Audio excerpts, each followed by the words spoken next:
The greeter? I'm the greeter. Oh, the Ajna, the greeter. Greetings, Mad Creast. Madre Cast. What? Sorry, I'm just trying to read your name here. Good morning, everyone. Sorry if I've missed comments, but love the ankle bracelet. I got it from a very good friend of mine. He is right there in the chat. And I love it too. I've been wearing it since. And sometimes I get worried because my dog will walk on it or something or catch it or whatever. And I'll be like, no! Because I can just imagine the moment where it snaps and all the tiny beads go. Now, I love the piece, right? But I also love the moments in life like that. Like when you drop your favorite glass and you have this choice to just either devolve into all the chaos of attachment and grief and whatever from losing a thing, or get to experience the loss in a present. I don't know how to just, okay, so the reason I'm saying that is because you see this, like the 4th of July, this mug here, which you guys always see that I'm using, is absolutely my favorite mug, right? Well, for those of you who were around when I found it, you'll know that it used to have an arm. And it was actually a really powerful practice in being present and patient, because was I in the middle of class? It was right before class, I think, last year. And my son was doing something and accidentally knocked it off the table. Fell right in front of me. I couldn't catch it, and it just cracked off the arm. And like literally, I had just recently gotten it, and I was completely in love with my new little mug. And I remember sitting with the choice in my head. Man, that's really, like, part of me was like, that's worth yelling over. That's worth being pretty fucking pissed over. Like, that's some fucking special shit. What the fuck? And I sat there with it, listening to my head ramp up and somebody come up, you know, that character, that energy, that trigger, the reaction come up out of me and be like, let's fucking go. And I was able to have the awareness in that moment to say, he's 7. We're not going to go. And what's the loss?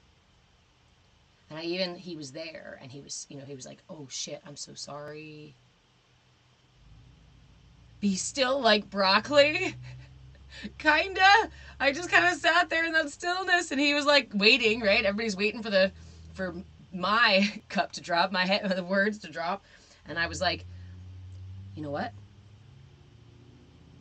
In Japan or something, they have the practice of gluing things back together with glue that has a little bit of gold in it, and so it creates these really beautiful designs on their cups and plates and things like that, and bowls that end up getting broken.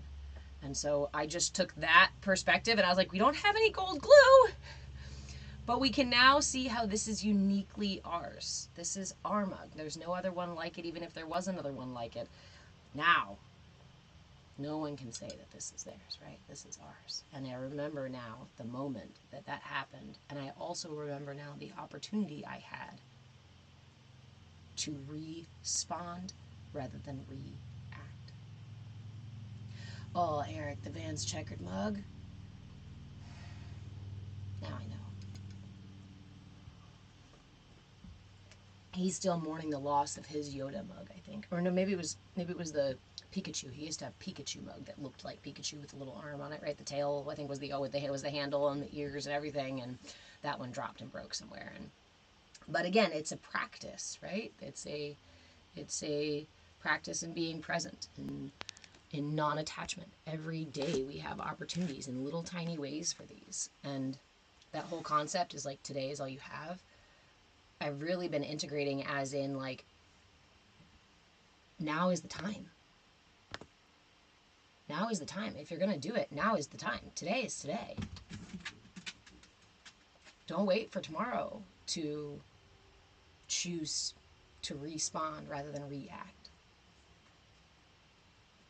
Because also we do live in the illusion of time that moves forward. And the longer we do that, choosing to react rather than respond, the more we will water those reactions and confirm those reactions instead of cultivating responsibility. It's scary at first, again, because we feel justified, right? Like, my kid knocked the cup off. It's my new cup. He should know it's special to me, right? All the things. My brain was like, this is totally worth getting mad about. But then the question beyond that is, sure, it's worth getting mad about, but what does that do? What does it benefit except to express my anger? I recognize there is an acknowledgement that is necessary for that emotion as it comes up. I need to express it in some way rather than compartmentalize it and keep it within me.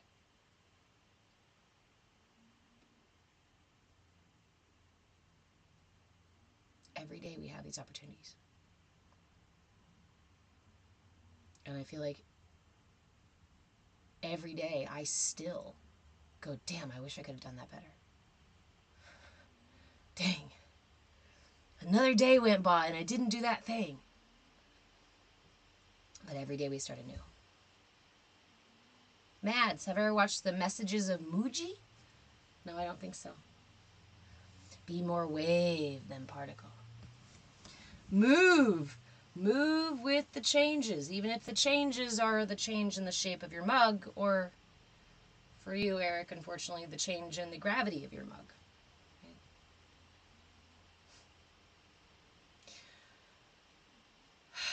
I think all the channels are going now. And they all seem to be healthy. I'm going to give everyone a fair warning now that we are here and started, that I had some pretty restless sleep last night. I am going through some major personal shifts, which is really fucking amazing, but also really disruptive to my sleep. So last night I was up for a while.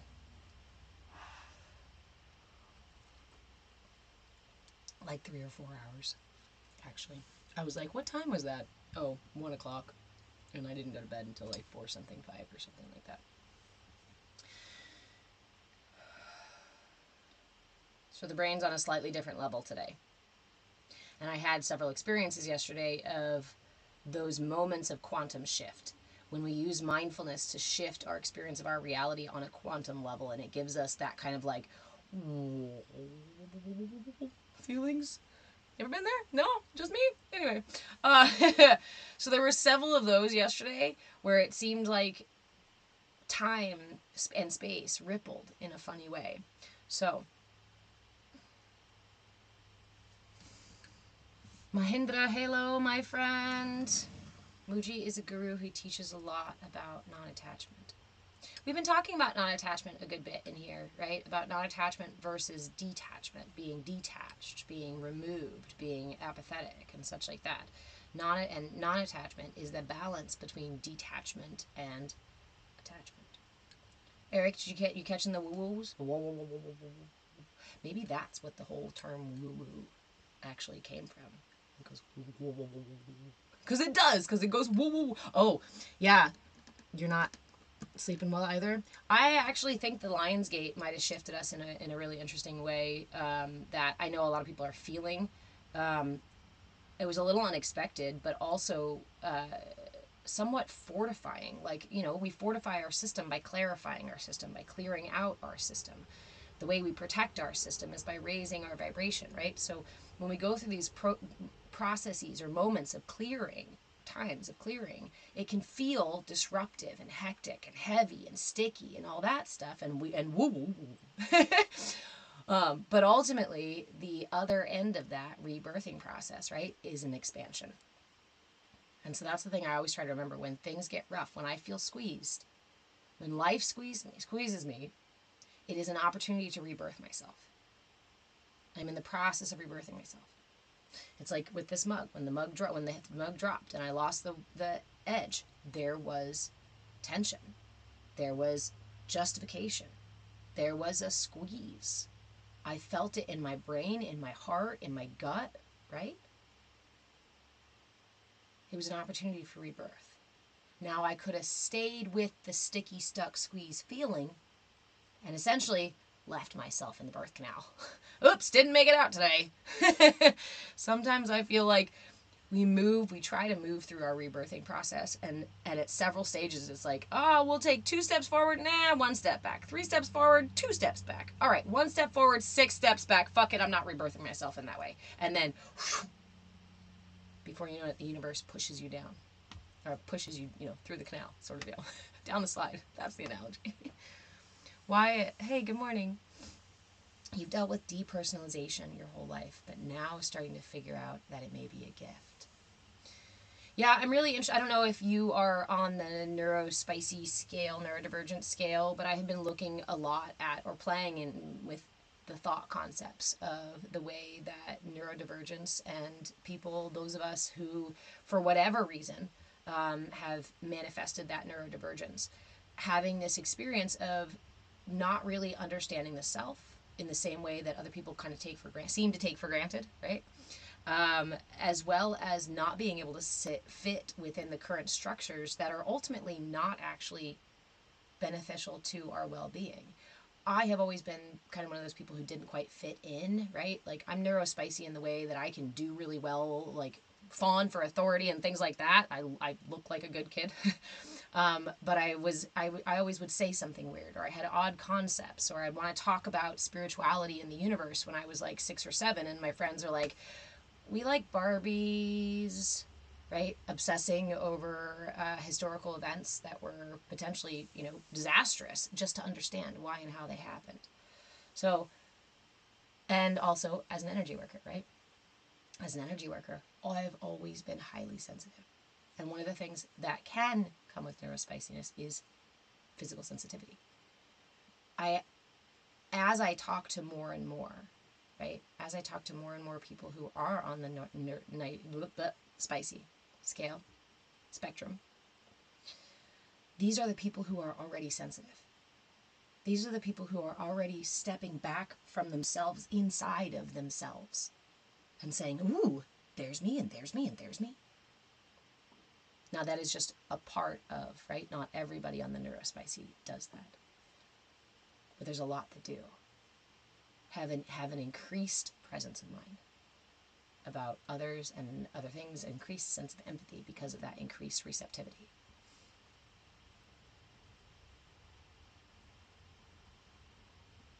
Good afternoon, Universal Vibes. Yeah, Wyatt, it used to cause you to have panic attacks, but now you just go with it and it gets easier. The thing that I have noticed from being open pretty early, right, in the 90s, is that there is a quickening. This is getting easier. And what I'm finding more and more now are people who said, I didn't know what this fucking was. It's been happening. Or it just started happening with such a swiftness, right? And this is more encouragement for the fact that we are surrendering to our evolution instead of having to fight for it. Whereas in the past, sometimes I felt like some of this work or recognition or understanding self or the emotional heavy lifting, right, was like moving mountains. Like, it was pulling yourself off a Velcro wall. Like, holy fuck, this is long and arduous and dark and scary, and how the fuck do I get out of here, right? And now it's just like, it's like there's a rising tide and we are being lifted collectively.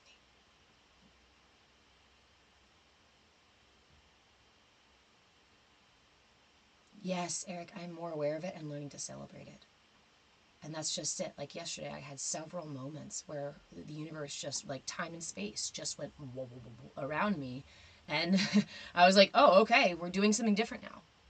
So I have had a nightly habit of enjoying some flour to get myself to sleep. And it's something that I have been pretty ready to put down, but not feeling like this part of me was ready, maybe, right? And yesterday, I found myself in several moments where I stopped and just, in that time when I normally would have had that, I stopped and I just walked. I just looked.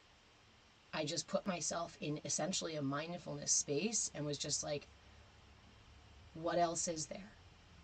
And my brain goes, doing something different is hard. It's annoying. Like, there was like some teenage self that was the one piping up saying, I'd rather just go smoke a bowl so that we can go chill. But I am chill. I mean, I'm literally sitting here in like this soupy mindfulness experience of quantum time and space shifting, and you still want to go chill? What kind of chill do you expect? What the heck? But we can reach these things, these places, actually with mindfulness. You know, they talk about, the Vedic sciences, Vedic stuff talks about yogis who can develop these sort of superpowers. It is about alignment with the self. And it's not just yogis, right? It's about alignment with the self. It's about clarifying the system. It's about raising your vibration. It's about becoming responsible enough to make choices in every moment. And instead of reaching for things outside of you to satisfy every little need that you have, you find the seeds for all of those satisfactions within you.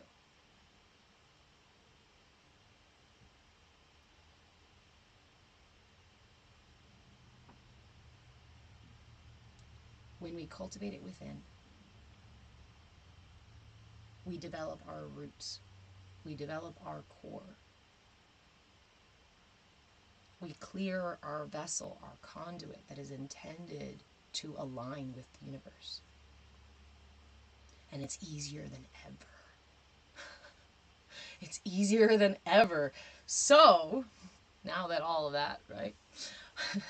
Hello. For those of you who are just joining or are new here, my name is Reverend Deborah. I am an interfaith minister, a movement facilitator, and your shenanigan shaman. And I have very fuzzy pants this morning, so apparently there's going to be some fuzz getting all day. I'm like obsessing over it over here.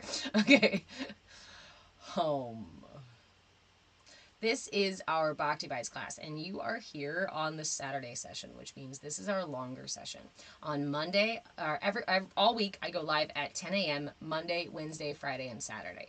On Monday, we practice our mudra for the week for just 5 minutes, at least 5 minutes, usually just 5 minutes, and we do it several times because it takes 5 minutes for the energy to circulate through your system.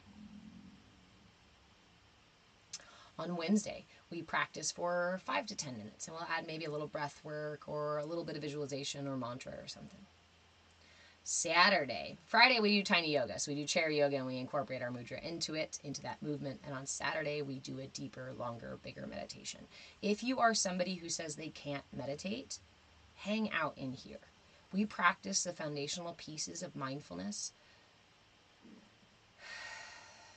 because we recognize that, honestly, these foundational pieces can be the entire journey, right? You guys know the whole idea of like, get water, chop wood, right?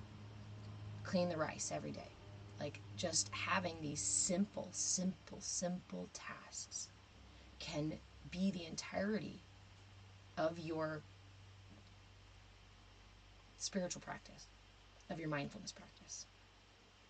And when we cultivate the habits of these practices, of the foundation, then mindfulness becomes available to us anywhere and everywhere.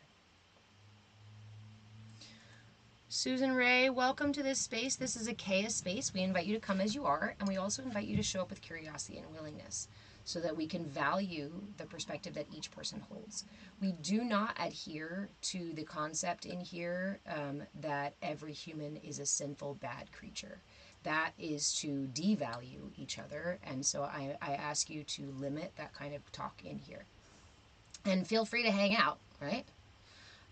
But we do not talk about, we do not try to fit everybody in the same little box. We do not try to fit everybody in the same little box. We realize that everybody has their own journey, and we honor the value of that journey, and we recognize that in creation there is nothing wrong and out of place. Everything is exactly as it needs to be, exactly where it needs to be. We're stepping away from the idea that there is some overarching sense of some kind of control that we need to be enlightened beings, to reach self-actualization, to be right and true and good in life. So we explore other concepts in here, okay? Thank you. We are together here. We are together here. And honestly, the truth is that, you know, the world, if the world didn't need you, you wouldn't be here at all. In my explorations out of 10 years of being a reverend and my experiences beyond, right, in communing with God, is that there are no mistakes. Everything has a purpose. Everything has a place.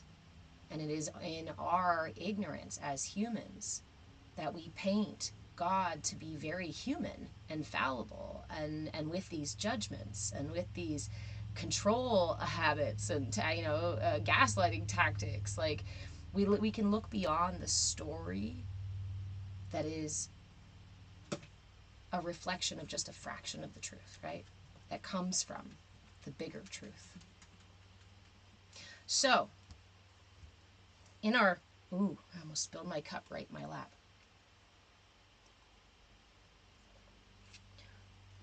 We'll stop here for just a second with that, because then we're going to move into our mudra. We're going to move into our mudra. But this is really important because it's a concept that we need to work with to understand ourselves as a collective. And we are, drops in the ocean, right? So as the ocean rises, as the water warms, every single drop in the ocean has to be part of that.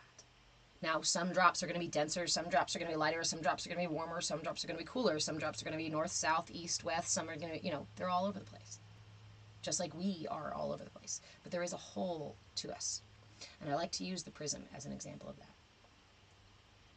Because if the whole, the collective here, right? Each of us is our unique facet. To make the prism a prism, to do what it is intended to do, which is take light, right, and separate it into all the beautiful colors, then it must have all these facets. That light, as it goes through all these facets, separates into pretty little rainbows, yeah? Well, only as much as we can see, right? Because there's actually more colors. Let's imagine for a moment that this prism is humanity and that light is divinity, whatever you want to call that divinity. When that prism shines through, that light shines through the prism of the collective, it manifests a huge array of colors, right? Huge array of different experiences. And within each of these prisms, we have our own understandings and values and perspectives, because from here, I can only see the world from here if I'm over here. And somebody on this prism, on the other side of the prism, this facet, is going to be able to only see the world from over there. If I ever expect to understand more than my little slice of reality, my little prism, then I must accept that there is value in another's perspective. And I must be willing to put aside what I know to be true, what I feel justified in, what I have always held as a belief, for a moment, at least to be curious. I don't have to take on anybody else's perspective. But if I can set down my facet for a second and be curious and say, well, what does it look like from your side? I can listen. And in that way, it's the same as the analogy of the blind man and the elephant. 3 blind men had never experienced an elephant, never seen an elephant, and they wanted to. So the king brought an elephant in the courtyard. One man walks up to the side of the elephant and goes, damn, that thing's like a brick wall. That is huge. Patting on the side of the elephant's body, And the other one goes up to the trunk. And he takes it under his arm. He kind of grabs for it and finds the trunk and goes, no, that huge wall, this thing's like a snake. This thing's like an anaconda. This is huge. And he's, pulling around on the trunk. And the other guy, a little shorter than the rest, ends up around one of the legs of the elephant. And he's trying to pick this thing up. And he's like, no way, snake, house, wall, whatever. This is a fucking tree. It's rooted in the ground. There's no way it's going to come out. And the 3 of them sat there and argued and argued and argued. Because for each of them, their perspective was the only truth and the only valid truth. Obviously, it couldn't also be a tree and a snake and a wall. Those are very, very different perspectives. How could all of those be true? Because there is a whole picture that in our ignorance we don't see unless we share with each other, unless we are willing to suspend our judgment and our biases and our expectations and at least be curious.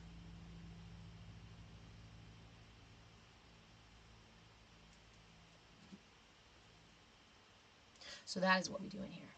Thank you, friend. That is what we do in here. We practice the skills to be able to set down our judgments, our bias. We cultivate a sense of curiosity and willingness. But we start in this space. We start in here. And we do our best to do it here too, right? But we start in here. Because the only way to truly ever understand anything is to experience it. They could have been told a million stories about elephants and would not have had the same experience. So, hey, Makai, how are you? So our mudra for this day, our mudra this week is it catches me every time. It's a Sanskrit, the name is it's a Sanskrit name, obviously. It's spelled Hridaya. The last half is Daya, and the first half is like a short little Hridaya. Something like that. Close. Okay. I'm working on it. This mudra is called the heart seal or gesture of the heart. And it is done like so. You can use one hand, you can use two hands, and this mudra you can rest anywhere you want to. If you want to hold it on your chest, rest it in your lap like a traditional mudra. If you want to hold it somewhere else, if you want to flap the shit around while you're meditating, it might be a little distracting, but if it helps you focus, then by all means, go for it. Remember, meditation is a personal practice. The more you sit with it, the more it will resonate within you. The more you respect your boundaries and honor your truth in these practices, the deeper it will resonate within you. Okay, so this mudra is done like so. Tuck your index finger down into the crook of your thumb as best you can. Into your palm, into the crook of your thumb here. Get as close as you can. Then bring the pad of your thumb to touch the pad of your middle finger and ring finger. Remember, we want no more than the weight of a nickel on this connection. So this is a really gentle connection. It is an intentional connection. You want to make that connection, but there's no squeeze, there's no tension, right? We make our connections, we hold our mudras with intention, not tension. So keep your pinky fingers extended, again with intention. For a second, flex your mudra. Create tension in your mudra. This is going to be really hard to hold for even just 5 minutes. We're going to go longer than 5 minutes today. If you can just hold it for 5 minutes, fantastic, do so. But please make sure you're holding it with intention, not tension. So again, this mudra doesn't have a traditional spot to be put, except for most mudras just get rested in the lap. Personally, I have been doing this all week in the lap, but on class, but on my own, I've been holding it here. That's not true because during class, I've been holding it here too. So for today, I'm going to hold my mudra here with one hand. Am I using my right hand or are we using the left hand? Let's see what feels better. So I encourage you to take these tools and to practice, right? To play with them like this. Find what works for you. See what feels good. Experiment a little bit. So the Hridaya Mudra is the mudra for tranquility. It balances the heart chakra. It quiets the mind, the element of air in the body, which can cause anxiety and racing thoughts and busyness and whatnot. It balances these nadis, which are the solar and lunar energy channels in the body, balances them out. It also works on the heart area, on the heart, to detoxify the blood, to improve heart rate, balance the heart rate, improve circulation, detoxify the system as a whole, because we're using the energy channels to detoxify the energy body. We're using the blood to detoxify the physical body. This is a really good clearing mudra, and through that process of clearing is how we find our tranquility. You know what I mean. Tranquility within.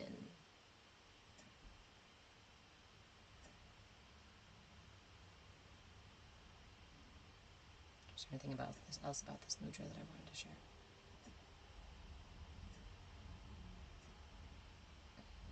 Nope, not particularly. If it comes to me, it comes to me. All right, so if you have the opportunity to join us for a meditation, again, even if you just hold your mudra for 5 minutes is ideal because it gets the energy circulated through your system. You can hold this mudra at your heart with one hand or the other, or hold it wherever else you would like to hold it. You can be seated, you can be laying down, you can be walking. I guess if you're driving, you can do this with one hand. I'll give you permission, but just be careful, please. Please be careful. Everybody, please be careful. Don't close your eyes, obviously. Okay. If you're driving, that is. If you're ready to join me for meditation, go ahead and close your eyes, and we will slip into this space, beginning with 3 deep breaths. Inhale through the nose, pulling the breath through the lungs and into the belly. And sigh it out. Inhale again, expanding the rib cage in all directions, front, sides, and back. And let it go. Inhale again, lifting the heart and elongating the spine, lifting through the top of the head. Exhale to gently tuck the chin and allow the shoulder blades to melt down the back. Go ahead and seal the lips and take a few moments to follow the breath. Follow the inhale to the top, exhale to the bottom. Find a comfortable, steady rhythm. Take your time settling into this space. It is usually here that our minds are very busy. And if your brain is doing that, is chattering away, I invite you to, every time you notice that you get pulled away, just focus on your breath. Just refocus on your breath.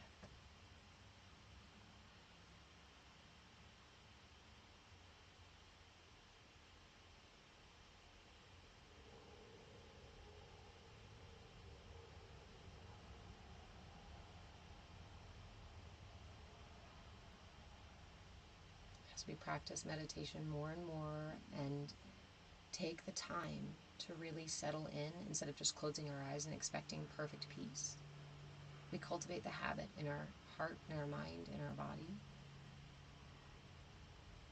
Eventually, the mind monkey starts saying, oh yeah, this is what we're doing, okay. So take your time here. Be present, patient.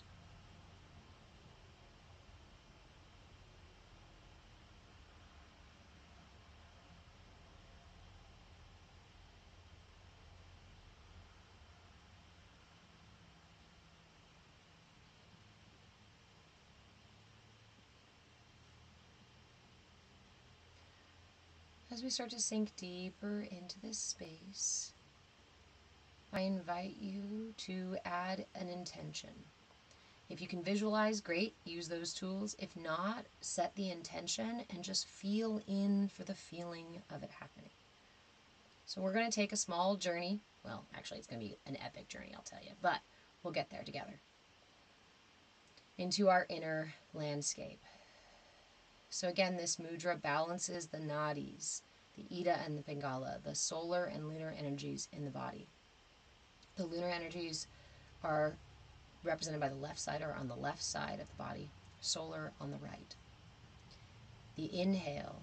As you inhale, imagine pulling your breath or feel for the breath as it comes in through your nose and all the way down to your pelvic floor, all the way down to your seat. And as you exhale, pull the breath up the right side of the body and all the way out the top of the head. We're going to take several breaths here to get into that rhythm. Again, you can focus on the visuals or you can just feel for the feeling, and you just, at the very least, set the intention. Inhaling the breath down the left side all the way to your root. Exhaling the breath all the way up to the crown. and then back down from the crown to the root, creating a circuit. Up the right, down the left. Inhaling, down the left. Exhaling up the right. All the way out the top of the head. Inhaling, down the left, from the top of the head to the bottom of the seat. Exhale up the right. Keep going like this.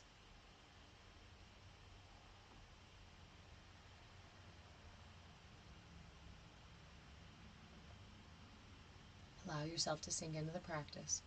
Anytime your mind chatters away or tries to distract you, come back to the practice.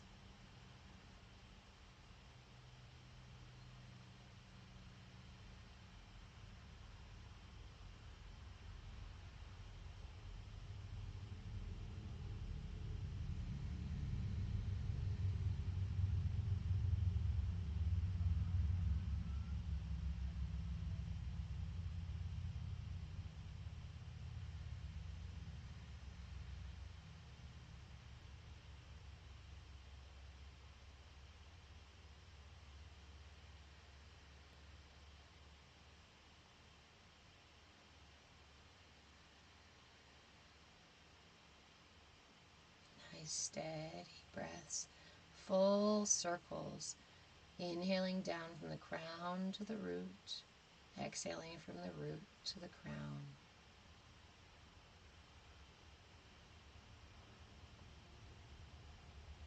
As you continue with this breath, notice the increasing sensation or the increasing glow in your mind's eye of these channels.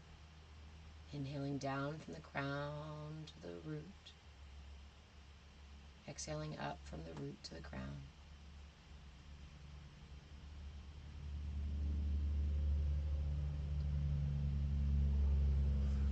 Feel into that sensation.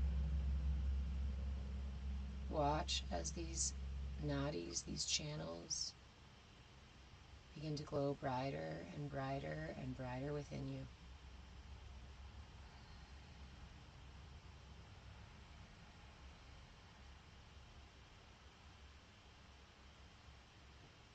Brighter and brighter and brighter until the space even behind your closed eyes seems brighter, feels brighter, feels warmer, maybe even a little softer.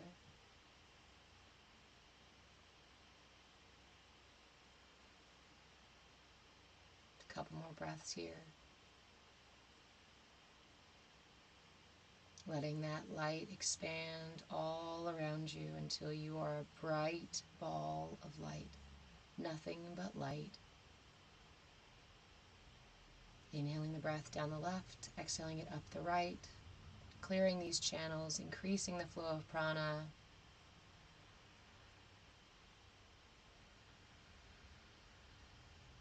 Completely surrounded by this bright white light. If you'd like to stay here, you're more than welcome to. Remember that at any point on your journey, if you'd like to return to here, all you need to do is just refocus on the breath and imagine that white ball around you. Feel that white ball around you. Standing this white light, if you would like to go further, I invite you to notice a little ways in the distance, a magnificent temple. A green and gold temple. Almost looks like it's made of emeralds. Begin walking towards this temple. Begin traveling through this tunnel of light to this temple. As you reach the temple, it towers overhead. Magnificent, intricate, lavish marble, gold, emeralds, rubies, delicate inlays, handcrafted stones and tiles. Every corner of this temple has clearly had a lot of love put into it. Step up the marble steps at the front of your temple. As you walk down the first corridor, Run your fingers along the walls. Allow this temple to manifest for you however it manifests in your mind's eye. As you walk down this hallway, leaving the light outside of the temple, going into a darker and darker and darker space. Keep breathing.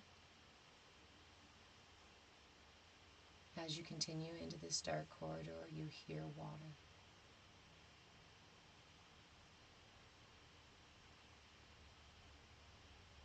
Continuing down the corridor, you come to an opening with a pool, a small, clear pool, just a bit bigger than you that you can get into. Despite the darkness, there is a glow to the pool, to the water.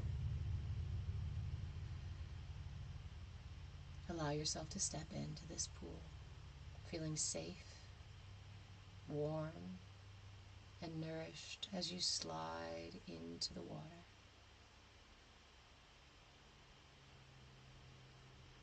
The water is just high enough to come up to your heart as you stand in this pool.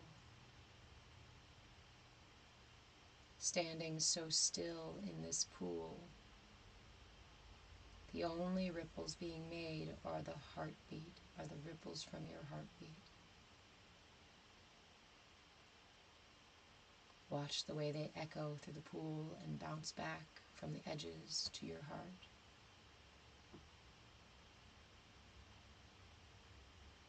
Like waves of music on the water or in sand, you notice the way that your frequency, your song resonates from your heart. Take a moment feeling your heartbeat, watching those ripples.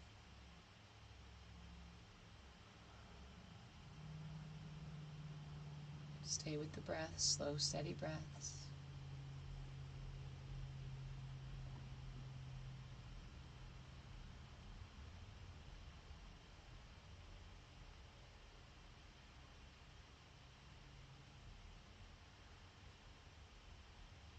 Watching the ripples. You can stay here if you would like to. If you feel like you have something to offer up, to transmute, something troubling you, something feeling heavy, something sticky, stuck, I invite you to release your mudra. Cup your hands into this pool of water right in front of your heart. Holding this water in your hands just at the surface, I invite you to say to this water in your hands, whatever it is that you're ready to let go of. You can speak it out loud or in your mind. You can bring the water up and whisper it if you'd like. Whatever it is that is too heavy, that you're ready to let go of, it's stuck, just outdated, don't want to carry it anymore, something really bothering you, whatever it is, speak it to the water. Take a moment.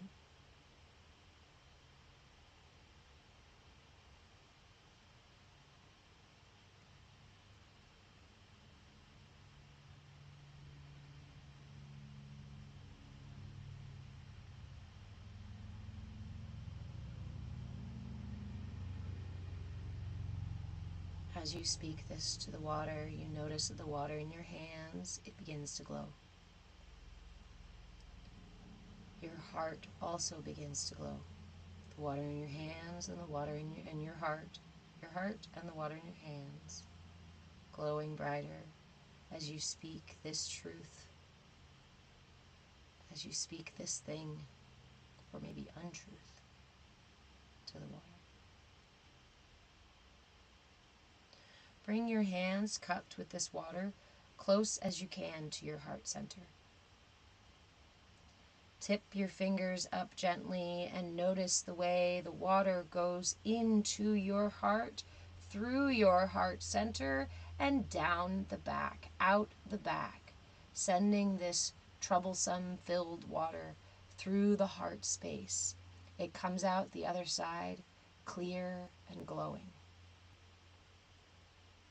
shimmering deep, fresh, clear, rejuvenated water returning to the pool.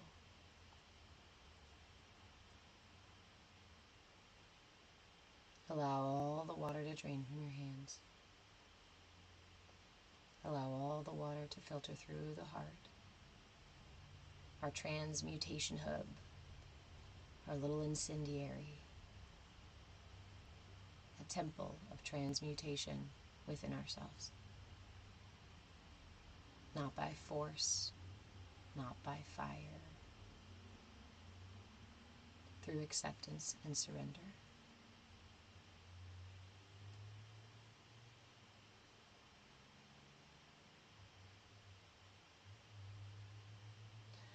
You can stay with this part of the practice or any other part as long as you would like to. If you've got more things to offer to the heart, feel free to just scoop some more water up and whisper those too. If you don't feel like that thing has relieved or the first thing you spoke has gone or is lighter, then do it again. You can do it as many times as you need to, trusting that the heart will always transmute whatever you put through it. Whatever you are willing to put through it, whatever you are willing to open the heart to, can be transmuted through it.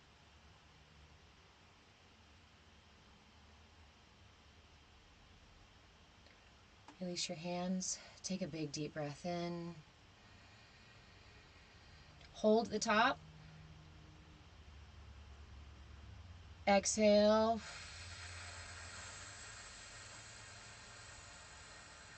And if you feel complete, I invite you to take the journey back. Climb out of this pool into the darkness. You see ahead a tiny speck of light. As you walk through the tunnel, take your time, heel to toe, feel the walls, feel the temperature, listen for the sounds inside, because this is your heart temple. This temple is always with you, always available to you.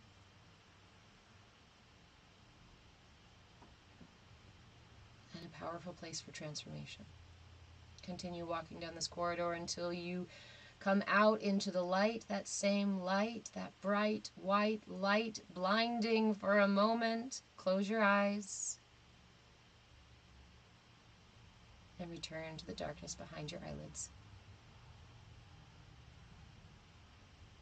Just right here, right now. Nothing but the darkness behind your eyelids and the sound of your breath.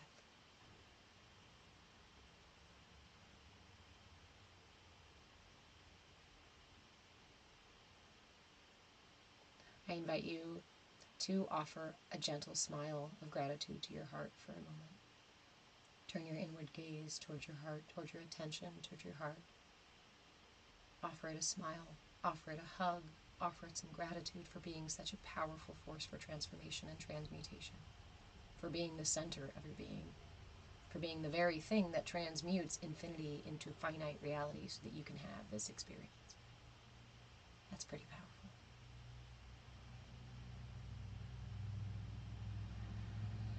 When you feel complete, I invite you to bring your hands together into prayer or simply lay one over the other over your heart in gratitude for today's practice, in gratitude for this meat bag, in gratitude for the source energy that flows through the path of least resistance always to bring you to your highest good in every moment.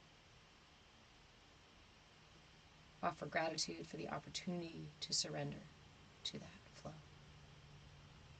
Offer yourself gratitude for taking the time for self-care today. You are so fucking worth it, and I'm really happy you're here with me. Thank you so much for helping me cultivate this CAYA space where we can learn and grow and thrive together as the collective, as we are intended. I love you so much. And when you're ready to come out of meditation, please do so slowly. Word to the wise, sorry, don't open your eyes yet if you haven't. Try and make the transition a little easier is to rub your palms together and cup them over your eyes. Take a second here and flutter your eyes open behind your hands. Sorry, I try to cue you before we open the eyes, but... And yes, it is normal, especially after a meditation like that, where you go through different light things and colors, that when you open your eyes, that things might look different. So, hi guys. Hey Billy. Have a wonderful day, Makai.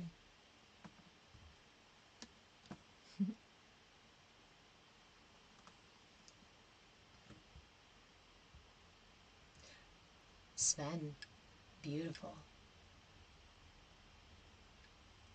Saturdays are my favorite. I love like 45-minute meditations. So Saturdays are where I get to just sink into the practice. I actually try to shorten what I would like to do a little bit so that everybody can hang out for it. But these are my favorite. That inner temple is a place that resides inside of you. Sven says, the veins freaked me out a bit before you mentioned what the place was. When we allow these things to manifest in our mind as they do, they inform us. They inform us about our systems. Guys, remember that the replay is on YouTube. In case you missed the full meditation, the replay is always on YouTube. Well, most of the time on YouTube. And we'll stay up for a week. I have the idea to use these meditations and then speak them into my podcast. Or maybe I can just cut the sound from the videos. I don't know. Editing. Anyway. Your heart is a force for transmutation. Falcon, today was your first time seeing your temple. You're welcome. So I do this practice called dream journeying, and it's a lot similar to that, where we allow our inner landscape to manifest. But we do so usually from a, what I like to call an airlock space, right? We find an airlock space. But the entire journey is allowing the mind and allowing the body to manifest what it is that you're asking for, asking about. We are so used to thinking that we are the creators and masters of everything that happens inside of us. But in reality, there are several other energies and impetuses of the body and of the mind and of the heart that we are not doing me making it happen, right?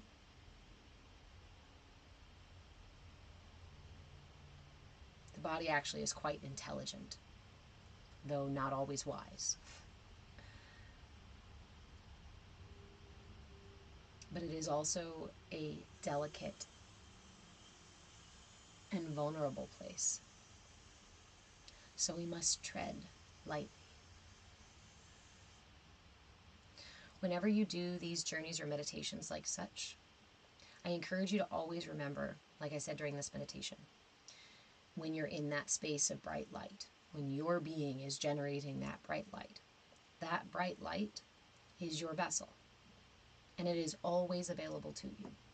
There are times where we go into meditations like this, like the internal temple and the heart temple. And when we go in there, for a simple meditation, I'm like, I'm just doing a visual, I'm just going to go transmute some stuff. You may actually find things in there that are uncomfortable, surprising, or downright scary. Right? Sven, you had a minor encounter with the veins in there. Right?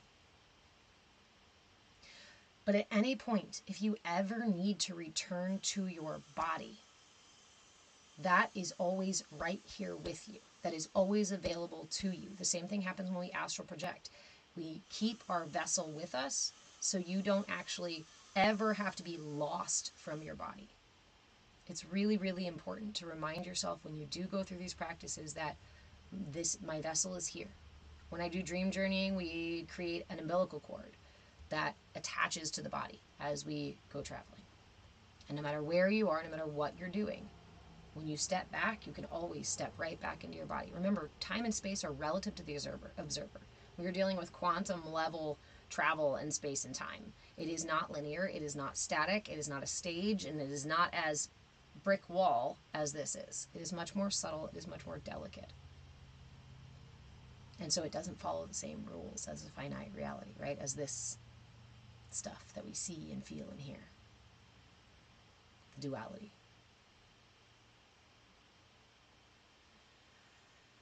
So what was that mudra again, guys? The Hridaya Mudra, right? Let's tuck in. Hold on, I gotta read that, Sven. Yeah, I was okay, just like, I wonder what this is. Kind of visceral. Neat. Ew, there's a pulse. I love you.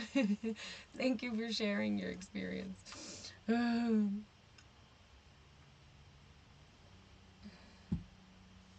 Okay, so let's talk about this mudra and why this mudra works, what this mudra does. Remember that mudras work by redirecting the energy channels in the body. I have to do something with my seat. It's not working today. Mudras work by redirecting the energy channels in the body. So each finger is a channel for a different energy in the body. Thumbs are fire. Pointers are air. Middle is ether or spirit. Ring is earth. Pinky is water. So what is happening in this mudra for tranquility? We are curling in the air, tucking it underneath the thumb into the palm. Ideally, you do want to get that finger in there nice and snug, but again, we are not in the business of creating a battle within ourselves. So if this creates tension, it's too hard to hold, or your finger pops out, then just adjust, loosen up a little bit, and get to where it is available to you, okay? So that's the air element, tucking in. Air in the body causes dryness, causes racing thoughts, causes anxiety, and such things like that. So, forgetfulness even, difficulty sleeping, stuff like that.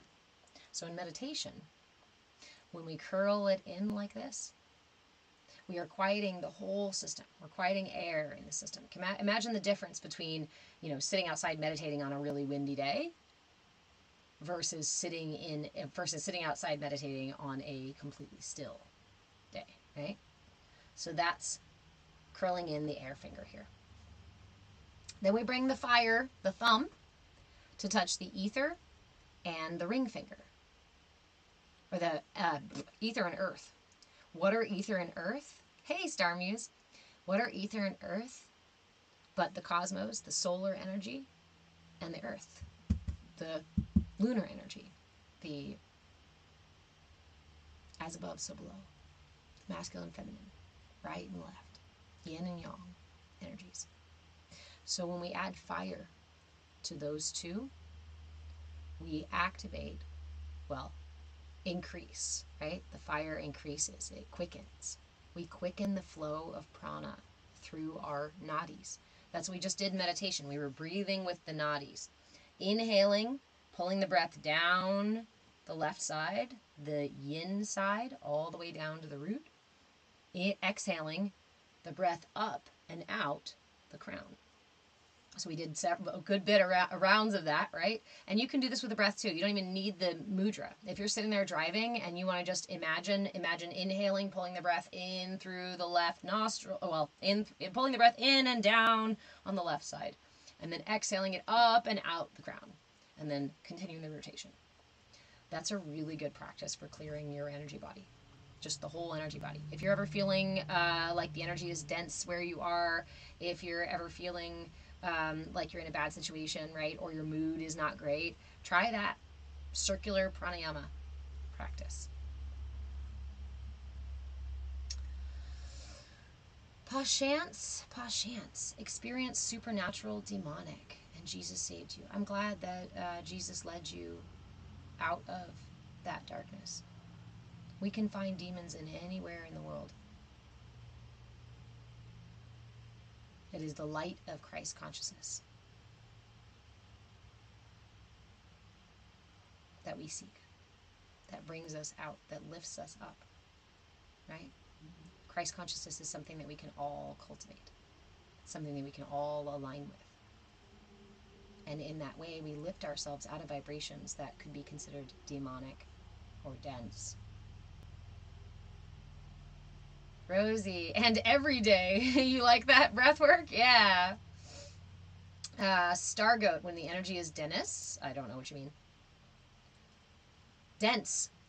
Dense is what I was saying. Yes. Is that what you're asking? When the energy is dense. Yeah. Okay. So that's a really, really good practice. So that one balances the nadis. And that one is... Okay, wait. Shh. Don't tell more practices. Hold on. I'm not going to confuse you guys. Let's keep talking about the mudra.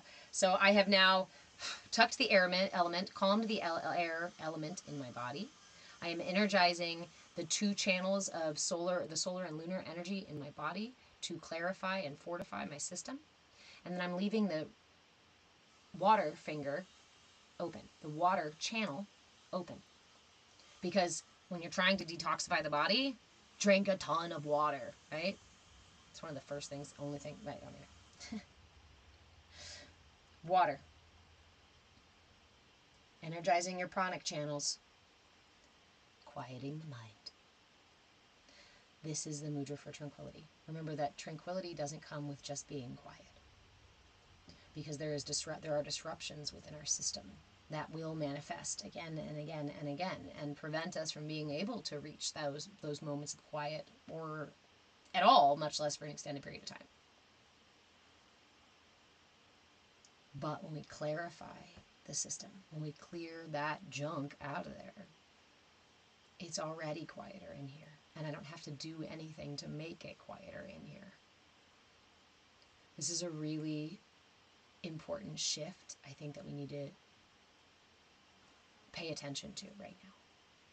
It's not about fight. It's not about dragging yourself uphill. It's not about hammer and nail kind of, changing habits by force, picking yourself by your bootstraps, denying other, it's not, because we're not doing that. We're not doing that anymore. That's like Capricorn era energy. We're in the age of Aquarius, you guys. Learn to float. Learn to float. This is the time when we are accepting, when we are learning understanding and compassion and patience, when we are practicing these things on a daily basis. And by doing that, we are letting go of attachment after attachment after attachment after attachment. You know what that does? Lifts our body out of the muck and mire. Clarified like butter. Yeah, I'm ghee. So there's stages. You go from butter to ghee to guru. No, I'm kidding. I'm kidding. Okay. To God. No, I'm kidding.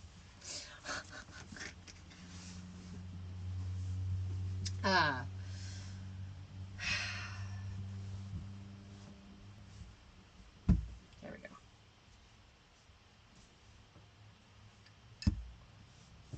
Demonic forces. Thank you, Pashans, for bringing up demonic forces, right? Because I feel like there's something that people want to talk about and people want to be afraid of and like accuse others of being them and accuse others of having them. And demons attach to fear. Demonic energy is fear-based energy. It's dense, it's heavy, and the heavier and denser our systems are, the more privy we are to the same feelings. Are there manifestations of entities in this universe? Yeah. But is every manifestation of the external universe also mirrored inside of me? Yes. And inside of you, and inside of each one of us. So if we seek to understand something outside of us, the first place to explore it is within. Or at least in tandem, right? If you receive information, you cannot just keep it external. You must make sure that you echo it inside. And this idea that someone is demonic,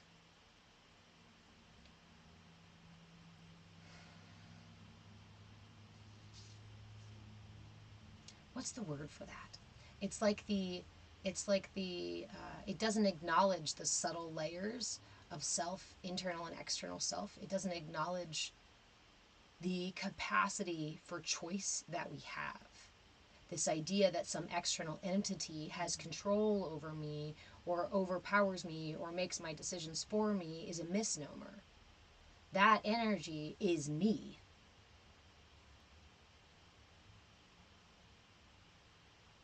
That energy is me. Learning how to pay attention to and cultivate that energy so I can align my energy not with demonic forces, but with Christ consciousness. Or somewhere in between. Or whatever it is I decide to align myself with. Because the truth is that there are light energies and there are dark energies. And this is a universe of a full spectrum universe. We have to have all of those things here. We talk about humanity like a body in here, right? And while we can look at a body and go, oh, what a beautiful face. Oh, what a nice butt, right? We can appreciate parts of the body. But then we also have parts of the body that are not so appreciated, but do very important things. Release toxins, clear out your system. If your digestive system didn't do what it did, your body would not function anymore. It's a finite system. Digestion is a finite process. It has to come in and go out. If it were to be stuck in your body, it would deteriorate your body. But we do that with our emotions. We do that with our thoughts. We do that with so much stuff. And we get all this shit stuck in here. That is what pushes and pulls you. Your system trying to interact with the energy in the universe in an ignorant way. In a gross motor, toddler kind of way. I have a need, I'm going to go take it from somebody else.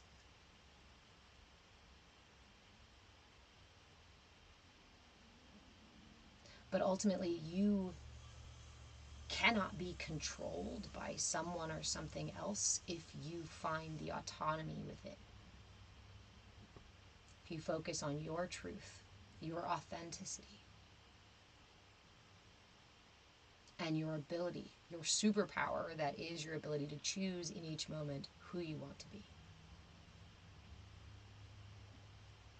I'll tell you a story. When I was a 13-year-old, I joined a little coven of witches. All teens, and we were very young and very ignorant of what we were doing. And for all intents and purposes, pretty much all of us carried some dark energies with us, right? These were some, so let's just say that. Our intentions for being in the coven were not light and love intentions, okay? So we were playing in some very dark energy, some very dense energy, by choice. Not smart, but it was an experience. I don't recommend it. We were sitting in a room, in a circle. And I, of course, volunteered myself. And we decided that we wanted to see what hell looked like. Well, let's just have a glimpse, right? We could probably just glimpse in there, right? We're working with all these deep, dark energies. Let's just go sink into the earth and see. I volunteered, and I sat in the center of the room with my eyes closed, listening to the rest of the girls chant around me.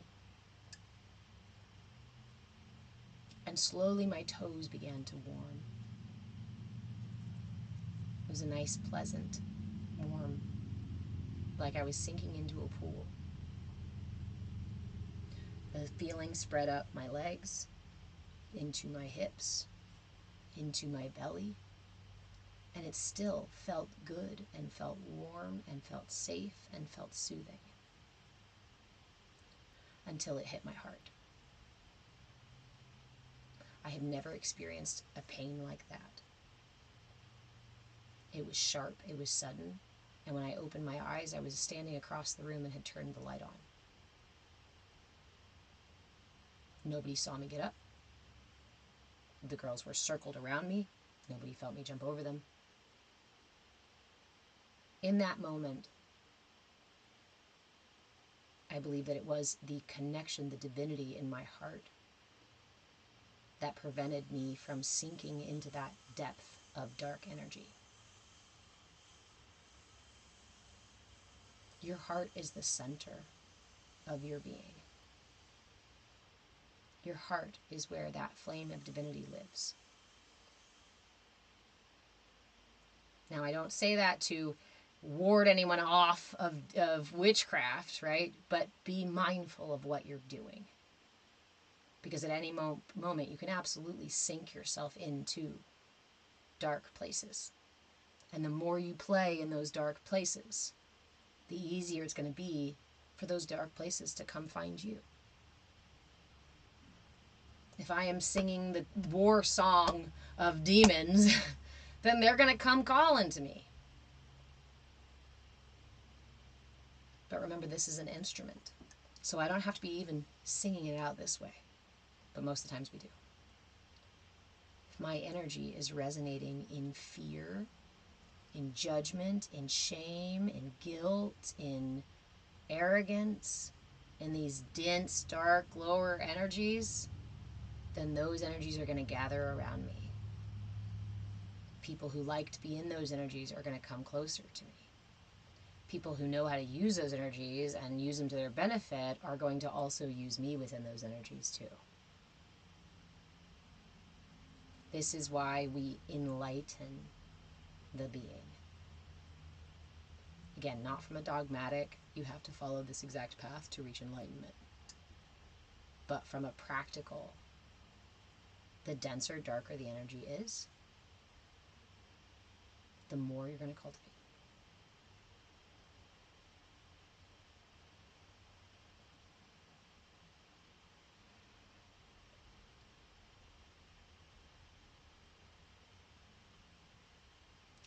I guess there's a duality there, right? The duality is that when we are out of balance, we can be very susceptible to these things. And we can very much experience the kind of things like psychic attacks and curses and things like that hitting us.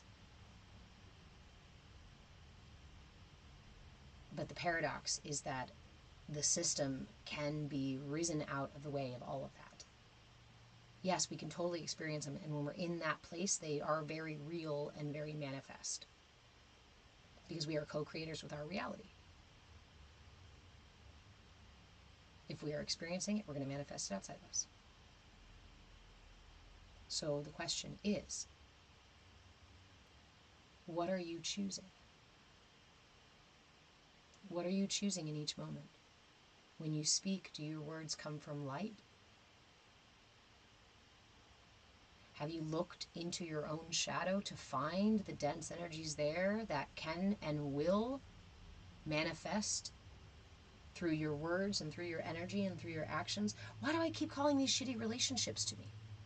Why do I keep ending up with these partners that are really arrogant and violent? That energy is a shadow within you.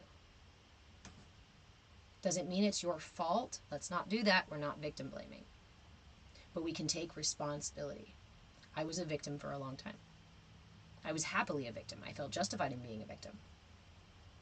And then I found my captain. And I realized that healing is not just accepting that you were the victim of the situation. Healing is learning to rise above that sense of victimhood and take responsibility for how you can change the situation, do something different in the future, or change your energy so you no longer attract it. So you can shift your choices, your actions, your energy to protect you from those things even coming anywhere near you. Think about becoming so bright that those shadows just disappear. This is the process of enlightening the system. In the realm of duality, where we exist in the illusion, we see, hey Robin, we see both light and dark. We are both light and dark. And we must integrate our light and dark. To enlighten the system is to integrate light and dark. To expand the system to make space for both the light and dark, and recognizing that they are the spectrum of light.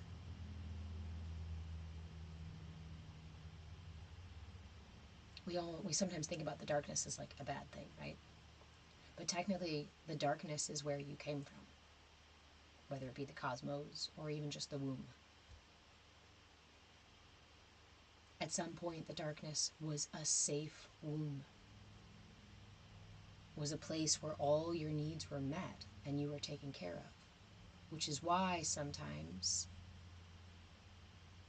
we sink back into that darkness for comfort. That's why to us, darkness is comfort. We must go through that darkness.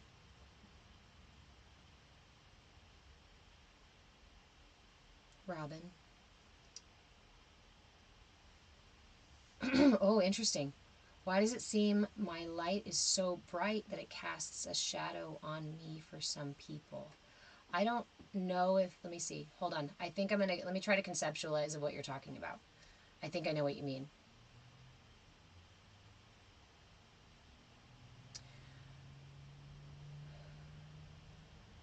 You feel like you operate in the space of light, or are at least integrating the shadow to be the light, right? To be the lighthouse. But there are some people who perceive you as the shadow.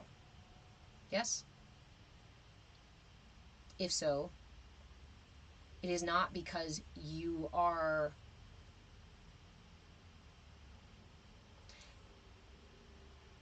It is often because light that bright,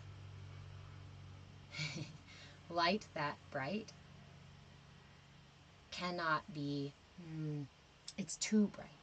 Now my brain's like, sorry, I'm a visual person, so sometimes I have to filter through like several visuals to get the story, the words out, the analogy out that I want to share for that.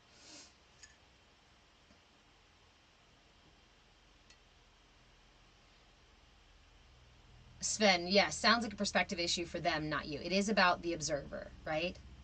Because ultimately we are only experiencing our reality from inside ourselves. And as somebody who has been a light chaser much of my life, trying to crawl out of deep, dark places, and then crawling into some other ones. Anyway, you get a lot of flack. Because we live in a system that has taught people to densify themselves for safety. Again, that womb of the darkness being a safe place. So when we see that brilliance, that bright, it's threatening, or it's scary, or it's just flat out fucking blinding, and they can't see it for that. Can you imagine that if something blinded you, you'd go back into the darkness? Yes? I think that's what I was visualizing is the intensity of it is so bright it's like a darkness, because for them it's a threatening, it's a dangerous, it's a too bright, it's a too, yeah. It would be like going into a deep dark corner of a cave and finding somebody who's been living there for 40 years and then lighting a match. We can walk around inside of the back of our deep dark caves. And when light beings come close, or when the light gets bright, we hide more, we cower more into the darkness.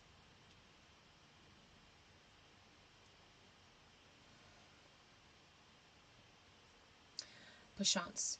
Do I believe there is a creator who is light? Pashance. Were you in here for my prism analogy? Le prism. You're allowing yourself to feel guilty for elevating. Oh, hold on. Robin, like you said, you're allowing some people, ex-boyfriend may be number one, but you're allowing yourself to feel guilty for elevating. Allowing some people. What do you mean? The denser or darker energy in. And guilty for elevating yourself. Don't feel guilty about don't ever feel guilty for elevating yourself. Those who can rise with you will stay with you, and those who fall away will simply fall away. None of those are your responsibilities. Not your ex-boyfriend, not your current boyfriend, not your sister, not your brother, not your mom, not you are not responsible for any of their self-actualization. In fact, you can't even be responsible for their self-actualization. So don't feel guilty about it. And they're going to think you're self-righteous because you're choosing yourself. And we live in a culture that says choosing yourself is selfish. There's a difference. We talk about it as self-centered. not selfish. Selfish is me and only me at the detriment of others. Self-centered is inclusive, me and other. Finding balance for all. But you are not responsible for anybody else's process. You are only responsible for you, and that includes you are not responsible for their feelings or their misconceptions. Those are theirs to carry. And most people will try to put them on you because they're heavy shit and they don't want to carry it. It's not yours to pick up.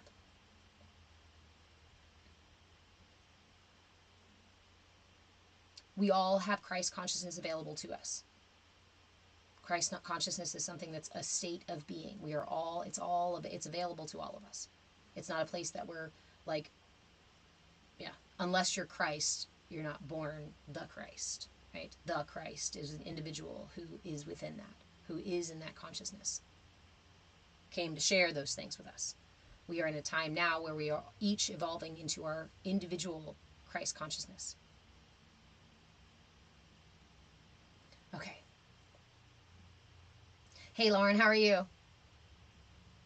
I knew there was something good. Okay. So I wanted to talk about the prism here really quick. Pashance, you asked, do I believe that there is a creator who is light? And this is my favorite analogy for it because it encompasses all sorts of aspects of what we talk about in here, okay? So here is my prism, yes? And we can imagine that all of humanity is this prism. Each of us stuck in our unique perspective. Each of us stuck in our little facet, in our little window, right? I am stuck in subjective experience. There is nothing I can experience outside of myself. Everything I experience is happening inside of me. Even when you and I hold hands, the only experience of our holding hands I feel is your hand in my hand. So I am absolutely stuck in subjective experience. I am absolutely stuck in one little corner of this prism. Each of us has our unique little corner of this prism, right? What happens when light goes through a prism? It fractals. It splits into all the array of colors. Every available color. Even ones we can't see with our human eyes. This is similar to creation. That light of divinity, through the illusion of duality, through the illusion of this existence, offers us the experience to see light split into all of its fractions. So all of creation is God split into all of its fractions, is the creator or creation into all of its fractions.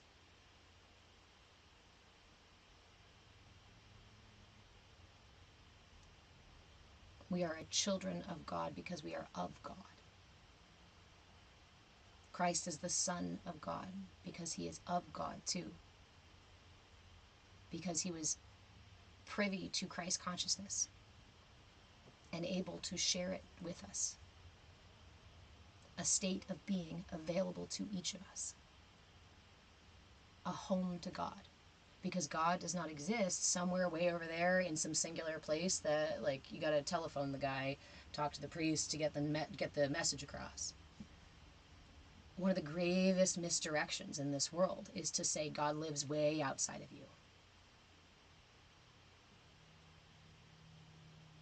But when we understand divinity is experienced through us, within us, then we stop seeking all those answers outside of ourselves.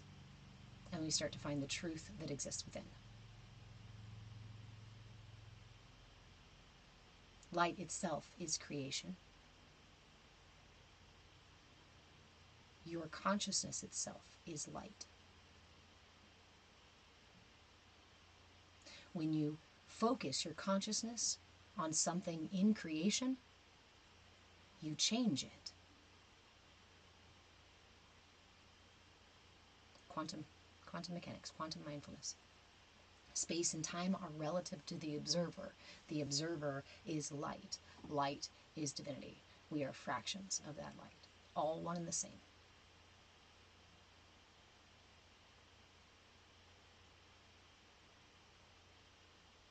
You're welcome. In this way, it is inclusive. In this way, there's no, I'm a special chosen one.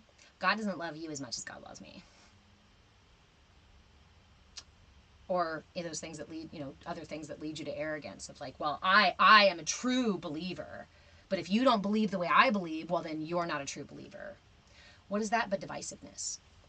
And what did Christ say? We are together. Love thy neighbor.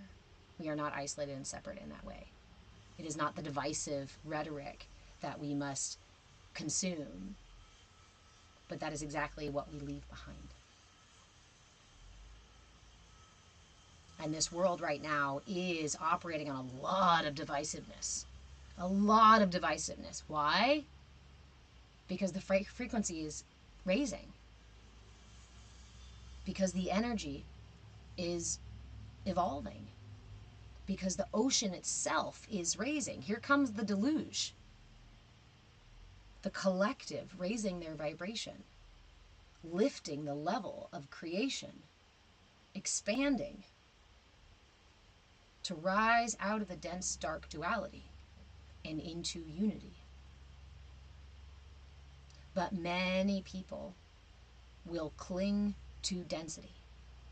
Many people will cling to the bottom of the ocean no matter how high the water gets. In their attachment, in their certainty, in their justification. And again, I'm not condemning anyone who chooses anywhere in this analogy. And you can have your own perspective and not even agree with my analogy and still be completely right. Right? My perspective has value just like your perspective has value, and they don't negate each other. Again, that's more divisiveness. Lord Seth, have a great weekend too.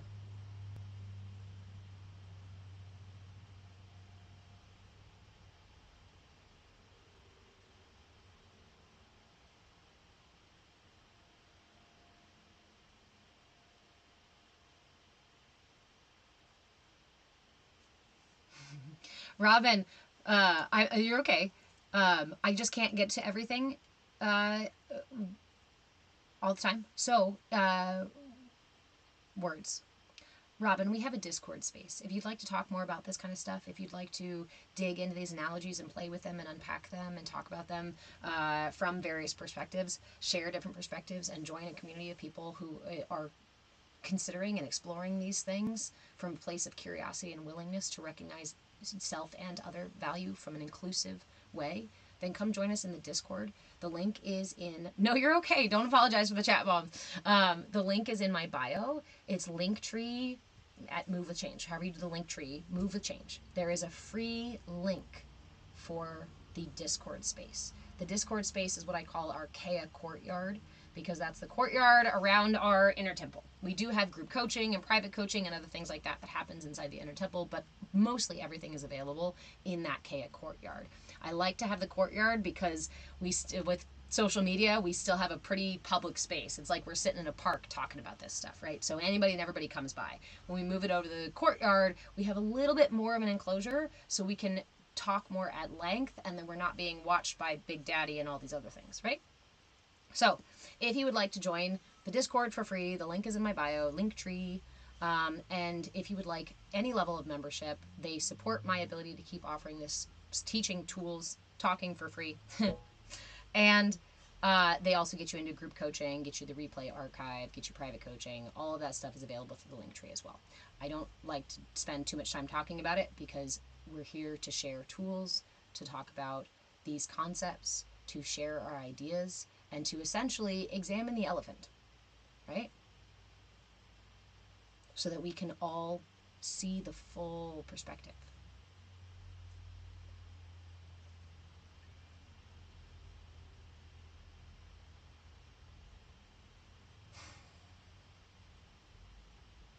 Andrew, do I still have the kittens? I do. I still have 2 kittens.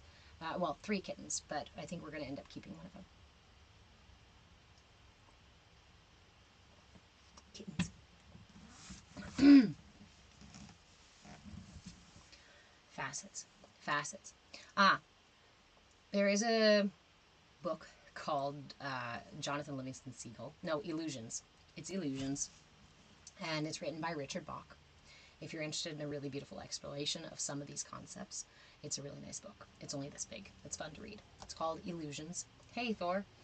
And there is a story in this that is akin to that concept of tide rising, right? So in this story, he describes a riverbed. And on this riverbed, all of these tiny little creatures cling to the bottom, right? They're clinging, holding tight, because this is all they've ever known. And any generations that they can remember have been clinging exactly the same way, holding on for dear life as the flow of the river washed over them, constant, day and night, ever moving, as they clung to the rocks and the reeds on the bottom of the river. And they would tell each other, don't let go, hold on tight, don't let go, right? Because inevitably arms would get tired and, or they couldn't hold on any longer, or somebody would just slip. And what happened was they would get rolled along the rocks and dashed along the rocks and rolled off into the distance. And those who were there clinging would say, would see this carnage, right? That's terrifying. Now we know if we let go, the same thing will happen to us and we just disappear into nothing. So they cling even tighter and cling to each other and tell each other, don't let go, never let go. You must. We are convicted, right? Justified. Every reason to hold on tight. But inevitably, there's always one in every generation, right? Maybe not every generation, who just says, I can't cling anymore. This is boring and difficult, and my arms are tired. And this river, it's coming from somewhere, and it's going somewhere. And I want to know, where does it go? Where does it come from? I'll never know if I stay here clinging. And they'd beg this one, please don't let go, please don't let go. Because all they know is if they let go, they'll be dashed along the rocks and pulled out of view. And that one, right, goes, they go, don't let go, you'll die. And the one says, surely clinging I will die. But if I let go, there may be something else there for me. And so that one let go. And immediately is dashed upon the rocks and pulled out of view, just like every other one that has let go in the past. But just out of sight, the river lifts that being up because the water is buoyant and that's what the water does. The river lifts that thing off the rocks and it begins to float for the first time, free, at peace, at rest, floating through the flow of this river. What a miracle. How powerful. You mean we can be free? This creature realizes, what? The full capacity for our freedom is only in letting go, is letting go. But yet we are so certain we should cling. And as this thing floats down river, inevitably there are more creatures on the bottom of the river clinging. And it floats overhead and says, just let go.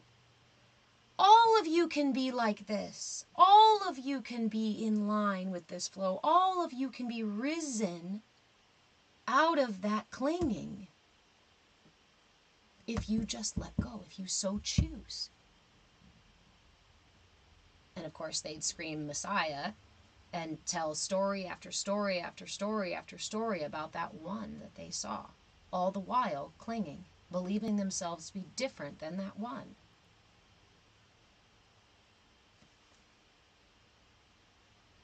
And yet within us is each of us. Within each of us is the capacity to let go of those attachments that keep us bound and dense and stuck. Awesome, Prashant. Feel free if you have recommendations, guys. If you ever want me to listen to another creator, I do try to follow people and listen to things you guys share with me. So feel free, just send me a message.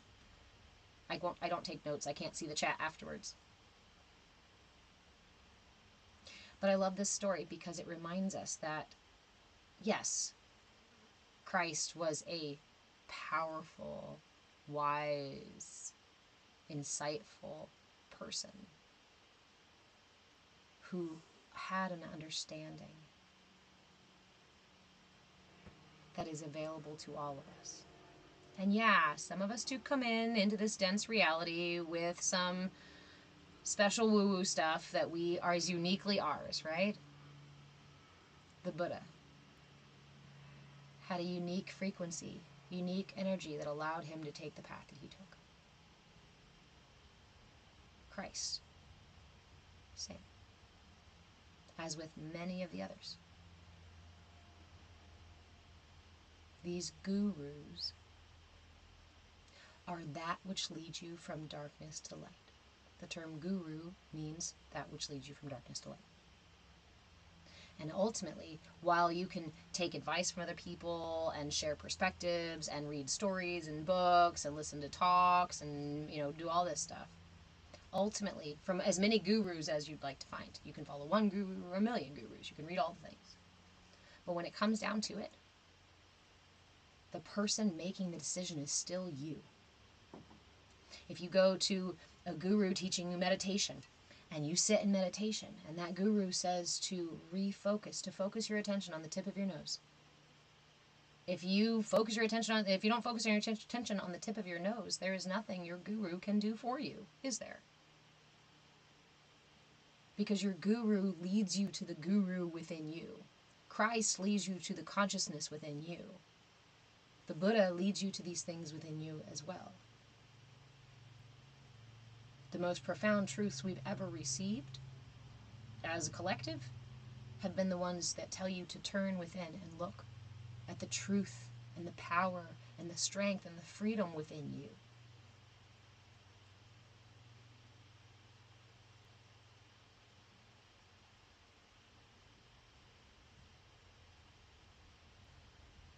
And that is exactly what a lot of things in this world, a lot of systems, a lot of people, a lot of energies in this world don't want you to do. When we have been stuck inside of a box, a lot of times we tell other people to get inside of their box because we feel justified in our clinging, in our boxes, in our compartmentalization, and in our ignorance. And we cling tightly to it.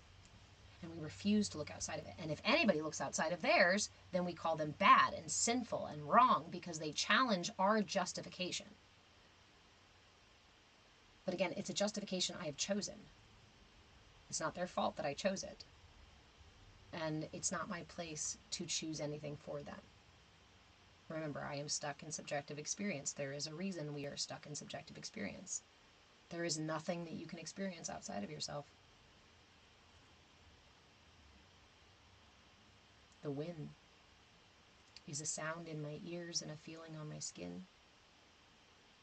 And a movement in the trees that I see with the eyes, with the reflection in my mind that my eyes see.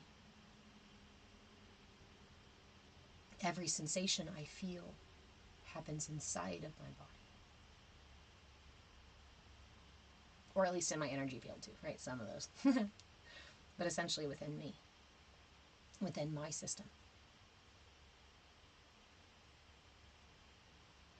If freedom is not being stuck in somebody else's box, in a box somebody else put you in. Freedom is not spending your life clinging to fear.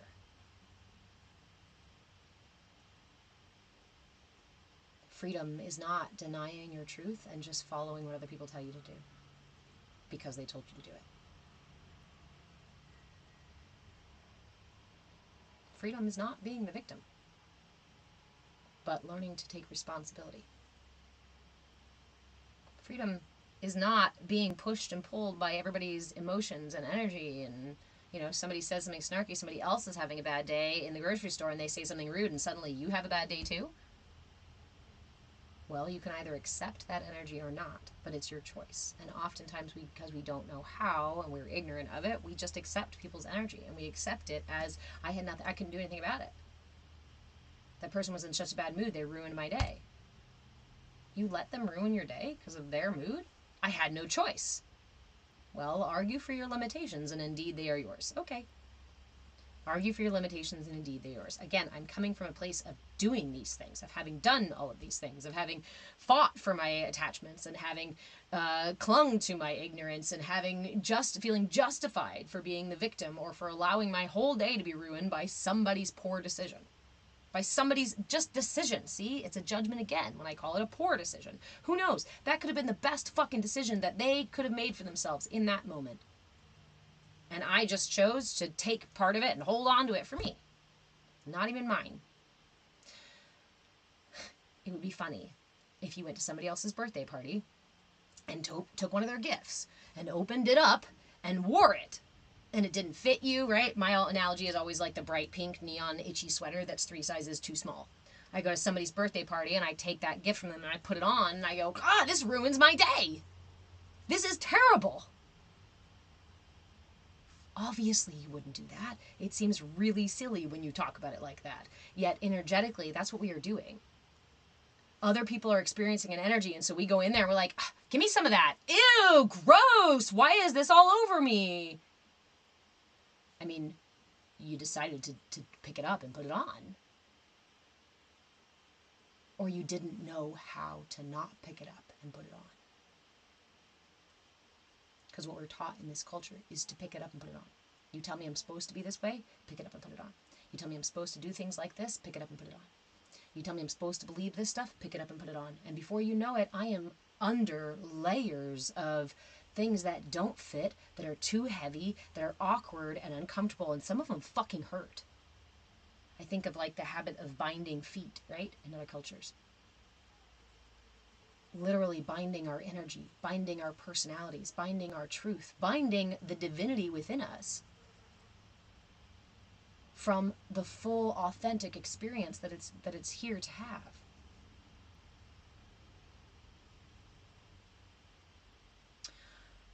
Purple Heart Friend, you said, yeah, it's rough, it's empathy. So empathy is not taking on other people's energy.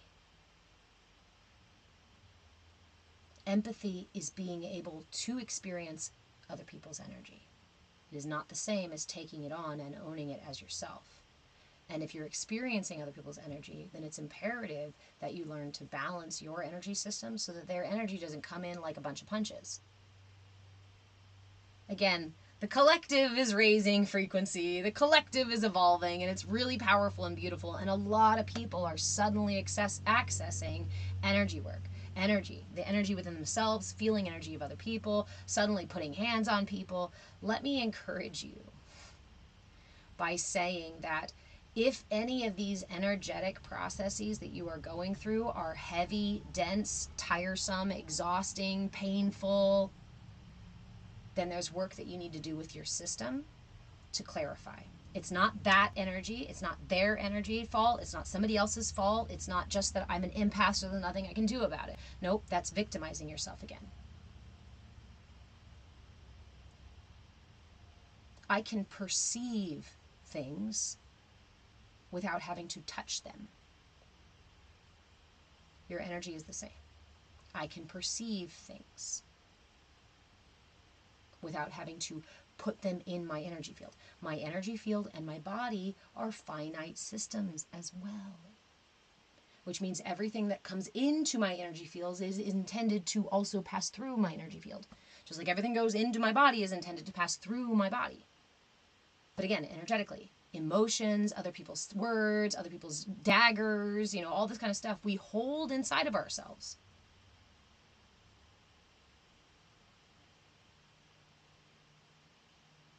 Like the inhale. I inhale anger. I inhale somebody else's energy, right? Somebody said something mean to me. Somebody said something mean to me, and so I inhale this feeling as the anger lifts through me from my own system, that response, that reaction to their energy here. I'm going to inhale that frustration, and when I inhale it, the next step is to exhale it. Not weaponize it, not spit on somebody, but you inhale and exhale because it's a finite thing. Some emotions have a longer inhale and a longer exhale. But instead, because we haven't been taught how to process the emotional energy and these kinds of energies, what we do is we inhale and then hold our breath. And we wonder, was that a big enough inhale? Was that the right inhale? I feel so justified in holding this inhale in. I'm never going to breathe again because it's their fault. Can you imagine if you held your breath like that and analyzed every single inhale, exhaled, and then held your breath out and analyzed every single exhale and held it on and made stories about it? That inhale I had 3 years ago was the scariest inhale I have ever experienced. I'm still holding it in my lungs. Why? It's not meant to be there. And when you keep it there, it begins to fester and rot. It becomes heavier and heavier. It pushes and pulls against you to try to get the fuck out. Because it's not meant to be kept inside.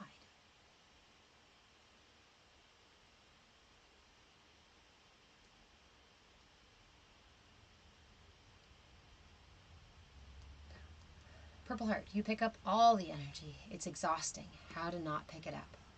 Work on balancing and fortifying your system. Work on balancing and fortifying your system first and foremost. Every single day, use system clarifying practices. One of the things that we experience when we first start experiencing energy is that our energy is attracting other energies. And so it matches what's within us and it echoes what's within us. Clear your system of exhausting energy, and the exhausting energy is not exhausting. But yes, there are tools that you can use to protect your system as well. However, again, the daily practice is to clear your system. The daily practice is to listen to your inner space, to become aware. Is to simply become aware of your inner space. In here we talk about 4 pillars of mindfulness. Your intention, your attention, curiosity, and willingness. So, my intention is my guiding light, is my North Star, right? If my intention maybe is to not pick up everybody's bullshit today, right? That's my intention. Not pick up everybody's bullshit today. Then throughout my day, I need to keep my attention on that to some degree, to keep my ship in line, right? It's my compass. My attention is my compass, to keep my focus on my intention. And as I go through this journey through my day, keeping my focus on my North Star, traveling through, whenever that energy, whenever something comes up, whenever something challenges, a wave comes across your ship, you meet it with curiosity and willingness. Instead of, oh fuck, the ship's gonna capsize! Or curiosity and willingness is how we surf, is how we ride the waves, is how we find ourselves in flow with the ocean, even if the ocean is doing this. The ocean may be doing this, but if you meet it with curiosity and willingness, it cultivates grace, fluidity. When we are stuck and rigid, we are inflexible. And energy passes through us. Energy naturally passes through us. Again, the only reason it gets stuck is usually because we are so dense. Sorry. So we enlighten the being. We lighten the being by dropping off all the bullshit we carry with us. Energetically, emotionally, the busy thoughts, the obsessive memories. These are stored energy in the body, stuck in the body, that needs to be released.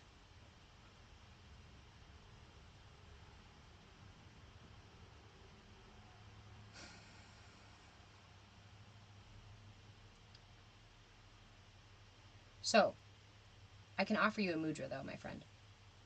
I'm trying to think of a couple things. Like, there's building an energetic sheath, like a bubble around your body that'll help protect. If you build this bubble, you can also mirror this bubble so that it reflects people's energy back toward them rather than at you. This practice is a personal practice. The more you sit with it, the stronger it will be. Jeepers. And your intention and your attention are powerful, powerful forces.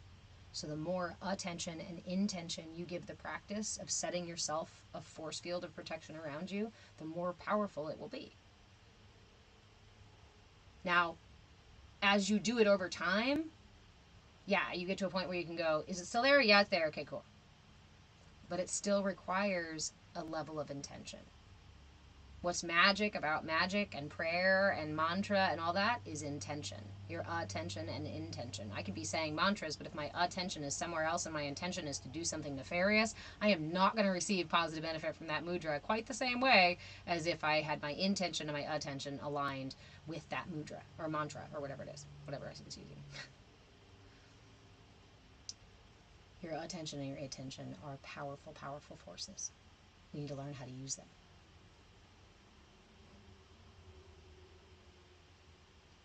Mimimzim, hello my friend. A big thing is not feeling like you're allowed to let go. A lot of guilt around feeling good. That goes back to that density of energy and enlightening the being, and the guilt and the shame and the fear-based density of holding on and clinging, is that honestly, it can feel like moving a mountain. It can feel like pulling yourself off a Velcro wall. It can feel like one of the hardest things you've ever done in your life because it feels so wrong. That doesn't mean it is.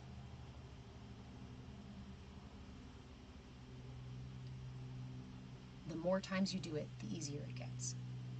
The more times you practice the radical, okay, I'm just going to let go of feeling angry. I'm just going to try it. Somebody cut me off in traffic. I feel the anger well up inside of me. Usually I just weaponize it and let it out, right? No, hold on, I felt it. Hold on, I caught it right here. Now what am I going to do with it? Well, how about I make a funny face at them instead of flipping them off? Let me twist it a little bit. Now let me try. You don't have to just completely unattach. Try playfulness. Try tickling your attachment. Try flipping it on its head. And when you begin to move it, you start to shake it loose. And attachments oftentimes are happy to go free themselves once you shake them loose. Yes, there is a mudra called the Kashyapa mudra. And it's just done like this, with the thumb in between the middle and the ring finger. This mudra is a protective mudra. Energetically, is a protective mudra, and also works as a bit of a smudge stick or a Palo Santo stick, right? This works a lot like smoke clarifying your space. So you can actually use this to clarify your body space, your energy space, or you can use this going around your space, your home space, physical space, to do that. You can clear your car out as well. If you're clearing your system, actually that's not true. If you're clearing any sort of space after you use this mudra for a little while, I invite you to add the prana mudra, another easy mudra. It's just the first two fingers up like this. And go put your fingers on the ground. Because what you're going to do is clear all that energy out, and then you're going to dump it into the earth. The earth is really good at taking that bullshit. It fuels her, right? So the Kashyapa, to clear your system. Again, if you're in a space where you're trying to clear your system or you're feeling other people's energy, put the Kashyapa right to your heart and put the prana mudra on the ground if you can. Even if you're sitting in a chair, you can just put it on, like where I'm putting it here, right? With the intention of connecting to the earth. You're very welcome. Wah! I haven't sat with this one in a while. You guys want to join me? Kashyapa mudra right here. And this is a protective, clarifying mudra. This fortifies the system. Protects the system from the onslaught of other energy, right? And then the left hand for the lunar energy, the releasing energy. Left hand, prana mudra. First two fingers up. Touch the thumb to the other two fingers. Make sure that you are not squeezing or creating tension in either mudra. Hold it with intention, align it, and then Kashyapa, right hand to your heart, left hand to the ground. Your heart is your center of your system, the transmutation center, the transmutation hub, the incendiary. If you want to clarify your system, it's one of the fastest way to do so. Next time you're around some bullshit energy, do this. But please do not rely only on protective measures. They are not sustainable protective measures. You can't spend your entire life holding this mudra. So we must learn to clarify the system. We must learn to shake loose our attachments to the things that we hold in our system that gums it up and prevents it from resonating at its truth. I like to talk about this, the body, as a instrument. Each of us unique. Each of us miracle. Each of us perfect. Each of us intended to resonate a specific, unique frequency, as unique as my fingerprints, as unique as my irises, as unique as my life. You have a song. In fact, there are some cultures who the mother, it's a practice where the mother will listen for the child's song. Chocolate frost. Definition of perfect? Actually, the etymology of the word, if we study the word, perfect actually refers to compassion. Perfection is a balanced heart, a compassion center. I was just listening to some stuff about this the other day. They were talking about the term perfect, and I was like,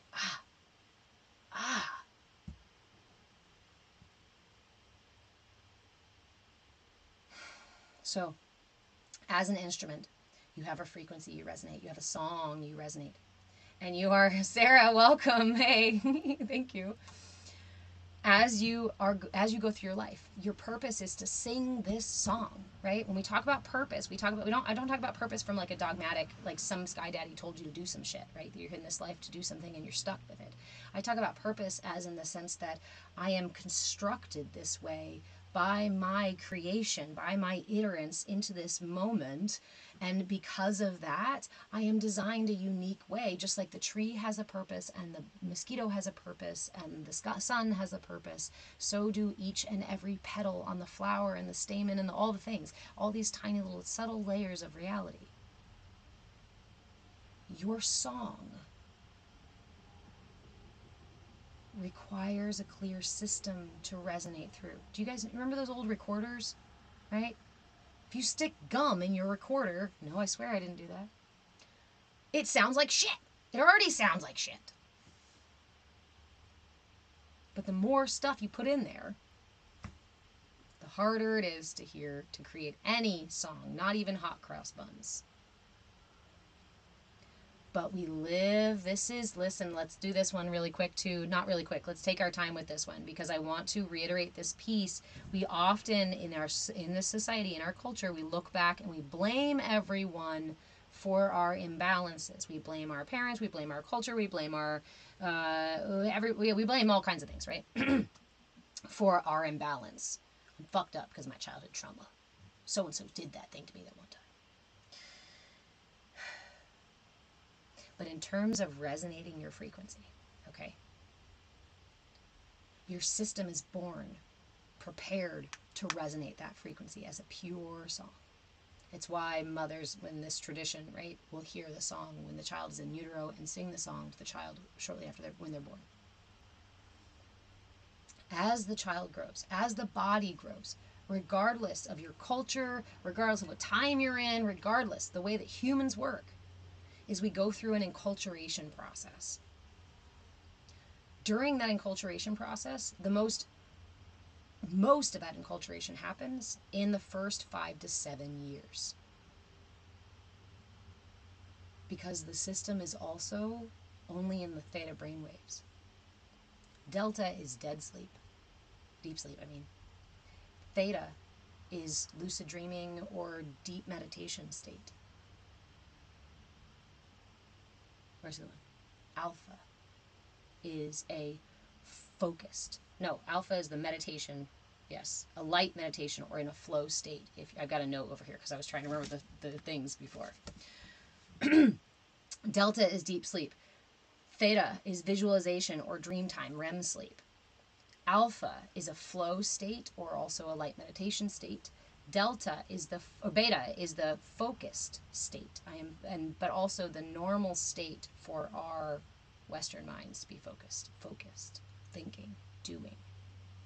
Gamma is the in sync, beyond the thinking and doing, but when you hit that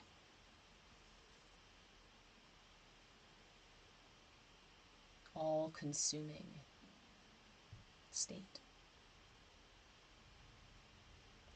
Up until the age of 8, we come out of the theta brain time. We first experience alpha brain waves around the age of 7 or 8. So that means most of who you are is constructed for you by the people, by everyone around you. The culture, your caregivers, your school, the education you receive, the experience you receive, your system is absorbing all of this as if it's in the dream time, as if it's in REM sleep.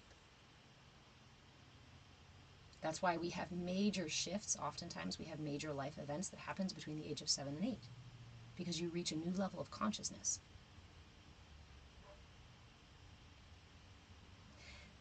These early years, and up until the age of about 22, 25, your body, brain, and energy are still developing. So you're still building this sense of self, this self. Once you're in your 20s, the prefrontal cortex finally comes online. Hey, DJ Black, how are you? The prefrontal cortex comes online, and we have the capacity for higher levels of thought that we never did before. For higher levels of thinking and examination and forethought and whatnot. This gives us a lot more impulse control than we had before.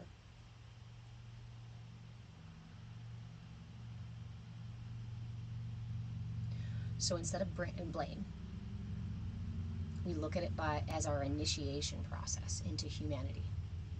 We must all go through an initiation process into being a human. Because being a human is the journey of experience, right?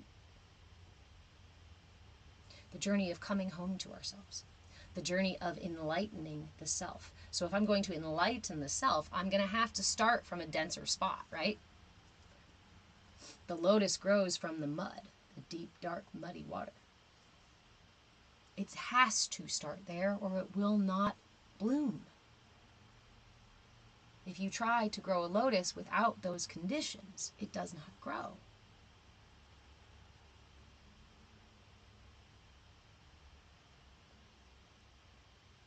Adrienne, you were thinking about that yesterday, about 7 and 8, wondering what other people happen at 7. Yep. Sarah, you had surgery in your throat. Wow.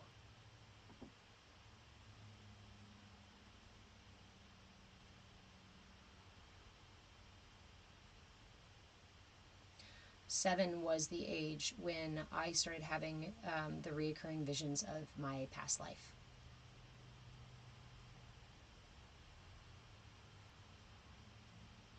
And when I first, I guess, came to terms with, or maybe discovered my purpose, what I thought of as my purpose. I remember being a little kid, being 7 years old, and going through, okay, wait. We were going somewhere.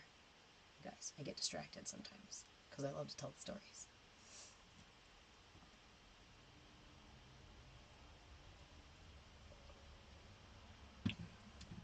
Adrienne, you lost your no, you're okay. I can keep myself managed. It's my responsibility to keep myself managed, right? Sometimes I do like going on to the little side tracks, but I gotta also help I'm working to cultivate my ability to stay within some of the longer stories that I want to tell so that I can clip them better and repost them. Otherwise I end up going on side journeys. Okay. The lotus does not grow without the mud. So this early experience of enculturation process is essentially the experience of coming from oneness into your finite reality. Can you imagine the experience of trying to fit infinity into a finite meat bag? Most of it happens unconsciously. We are privy and part of that process, yes, but not in the same way that we think of as adults. And we don't even have the capacity to do much about it when we're children. I think there's a purpose for that. I understand that there's a purpose for that. Because if I'm going to journey home to myself, I have to leave home first. If I'm going to fall in love with myself, or I should say, I have had the opportunity in this lifetime to fall in love with myself because I didn't love myself. In fact, I hated myself at various points. I have had the opportunity to discover things because I was ignorant. I have an opportunity to align and heal myself because I was broken. And still. So we can let go of the blame for anybody and everything back there, because that isn't more attachment. And that's going to keep me attached to that memory and that time.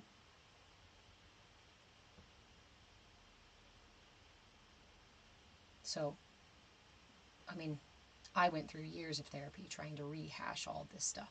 Was there benefit to it? Sure, I found benefit in years of therapy, and I encourage anybody who hasn't gone to therapy to definitely go explore therapy. It's a good maintenance tool. But it did not release those attachments. It did not free me from my own bondage. The bondage in my energy body. The bondage of my emotions as they became stuck within me. The bondage that is the experience of coming into your ego self, as we do as we're growing. And these egos manifest, and these egos take their roles, and then I just become these egos. When I'm at work, I behave a certain way. When I'm with my parents, I behave a different way. When I'm with my partner, I behave that way. When I'm with my friends, I behave that way. When I'm in a public space, I behave this way. When I'm in a private space, I behave this way, right? It's just all of these different parts of myself. I'm just me. And there's nothing I can really do about it. If somebody's mean to me, I have every right to be mean back. If somebody says something nasty, I have every right to say something nasty back. If somebody hits me, I have every right. Eye for an eye.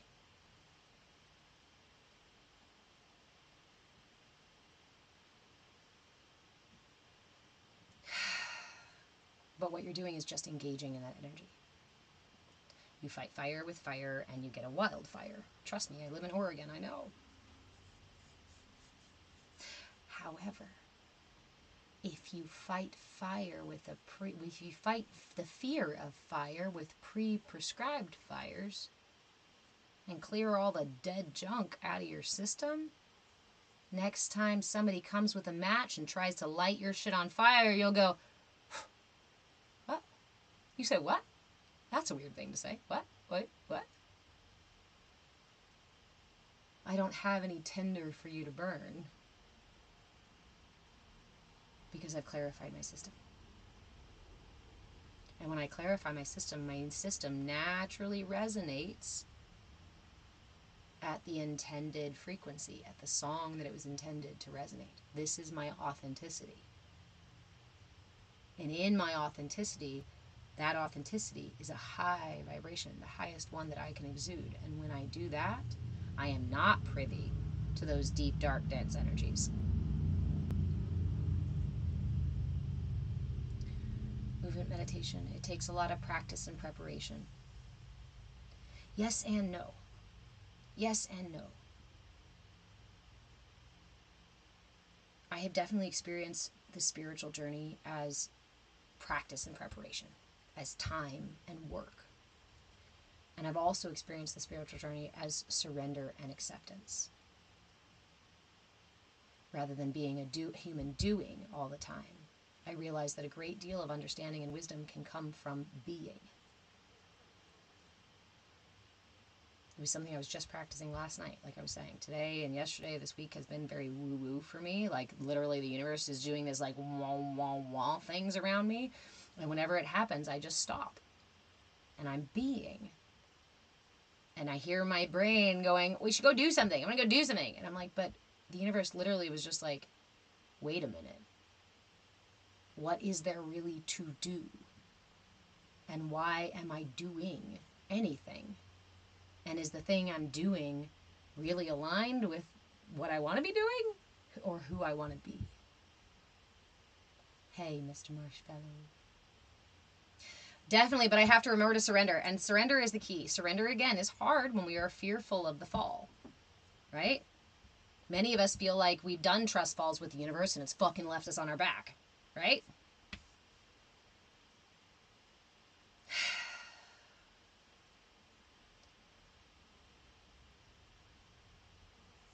It comes out of a place of being misaligned with spirit, with source. So when I'm misaligned and I do that trust fall, I end up falling into something that's not the alignment that I was seeking.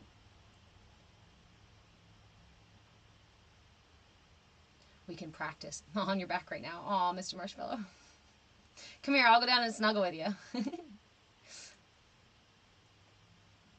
I felt left behind. Beth, hello, my friend. I felt left behind, then I realized I was growing. It's all about perspective. I'm grateful you're here, Winyan Star Woman. Surrender is not easy. But none of these things, okay, so on this side of the mountain looks fucking high and heavy and big. It's not easy. It's gonna be hard. There's slippery slopes and you got shit in your backpack, right? On this side of the mountain, it looks really fucking hard. And when you try to go up that mountain a couple of times from this angle or that angle with a bunch of shit packed in your backpack, it might actually be very hard to do. Again, in the past, I've experienced these trying to do my spiritual work and feeling like I'm climbing Mount Everest. And every time I hit a plateau, it's just another steeper ledge. And sometimes now they're doing this and all my lessons are bricks in my backpack. And that's how I was traveling through life. And my body was suffering for it. Until I learned that my spiritual journey does not have to be a mountain. It does not have to be a road. It can be a river. My lessons and the things that I learned do not have to be bricks in my backpack or concrete on my feet. Instead, they can be feathers or bubbles. Perspective is everything. My son shared with me the other day, I still love this perspective. Ooh, Beth, you can try a new backpack with wheels. Then you overfill that too.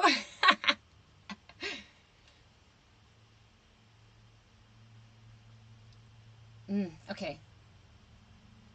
You guys want to talk about the mind map and your perspective and how to shift your perspective just through mental exploration? Okay. Let's talk about the mind map. Hold on, I'm going to pin the mind map here. I'll share my son's perspective story another time. Okay. Because I've shared it a bunch of times. So when I was going on, yes, Adrian, I'm seeing all the ways I'm still trying to hold on more clearly. This is the universe guiding you to your highest truth in every moment. The universe is not against you. Your body is not out to get you. Your guides are not gone. You are absolutely being led in every single moment to your highest truth through the path of least resistance. Again, this is where surrender and acceptance comes, and show me the way. Show me the way. I am just an ignorant little human thing. And in all of my capacity to understand, I will always be an ignorant human thing. And so in my arrogance, I think I can control all of this. I can do this. I know how to do all of this. I will do all this stuff. But that is just one side of the coin. You can't sit down all day long and pray. But if you don't connect with divinity, it's a whole other side of that spectrum too, right? We find balance. So, in my density, right? In my ignorance, I was victimized. I was hateful. I felt shame and guilt. And everything I learned really was a brick in my backpack. Heavier and heavier and heavier. The more my mind opened to things, the more I felt, pushed out, left behind, right, Beth? The more I felt heavy, the more I felt bad and wrong. How can this be? Expanding my mind is making me feel worse. Seeing all these things is making me feel worse. I was somewhere in my mid-20s and I had just gotten diagnosed with fibromyalgia. And the doctor even said, you're too young for this. So I sought out any kind of healing I could. Yes, I went to Western medicines. Yes, I did physical therapy. Yes, I took pain meds and whatnot. And then I also looked for an energy worker, and I also looked for an acupuncturist and a chiropractor. It's okay to sound pessimistic, stuff tough. It's okay. It's okay to be authentic.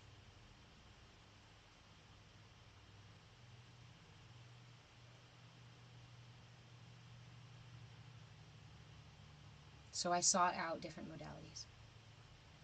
And it was actually an energy worker, just in the phone interview we had, who said, well, tell me about your life, right? Give me a story about your life. What does your life look like? Give me an analogy. Oh, I said. I'm a storyteller too, right? I always have been. So this was a great opportunity for me. Oh, let me tell you the story about my life. I am climbing Mount Everest. I've been working so hard all my life to get myself out of the dark, swampy muck and mire. I am going to evolve. I am going to ascend. I am going to find the truth in this reality, and then I'm going to scream it from the mountaintop so I can heal the world, right? But I've got to lug these bricks up this mountain. I know I have to work hard. I know I have to toil. I know I have to suffer to get myself all the way to the top.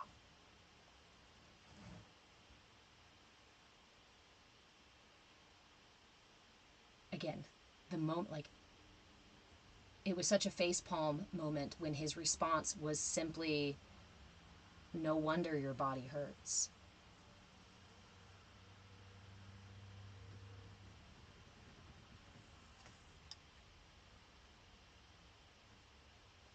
What? What? What? And that was when he said, why? Why does it have to be a mountain? Why are there bricks? Why can't it be, why isn't your path a river? Can't you ride down the river out of the dark forest? And he started like throwing out these analogies. Again, I'm a storyteller and a very visual person. So this was just making my mind go, what? What? I've never even examined the stories and the images that I had inside my mind like that. And you mean that they're affecting my physical body? Abso-fucking-lutely. What you water grows.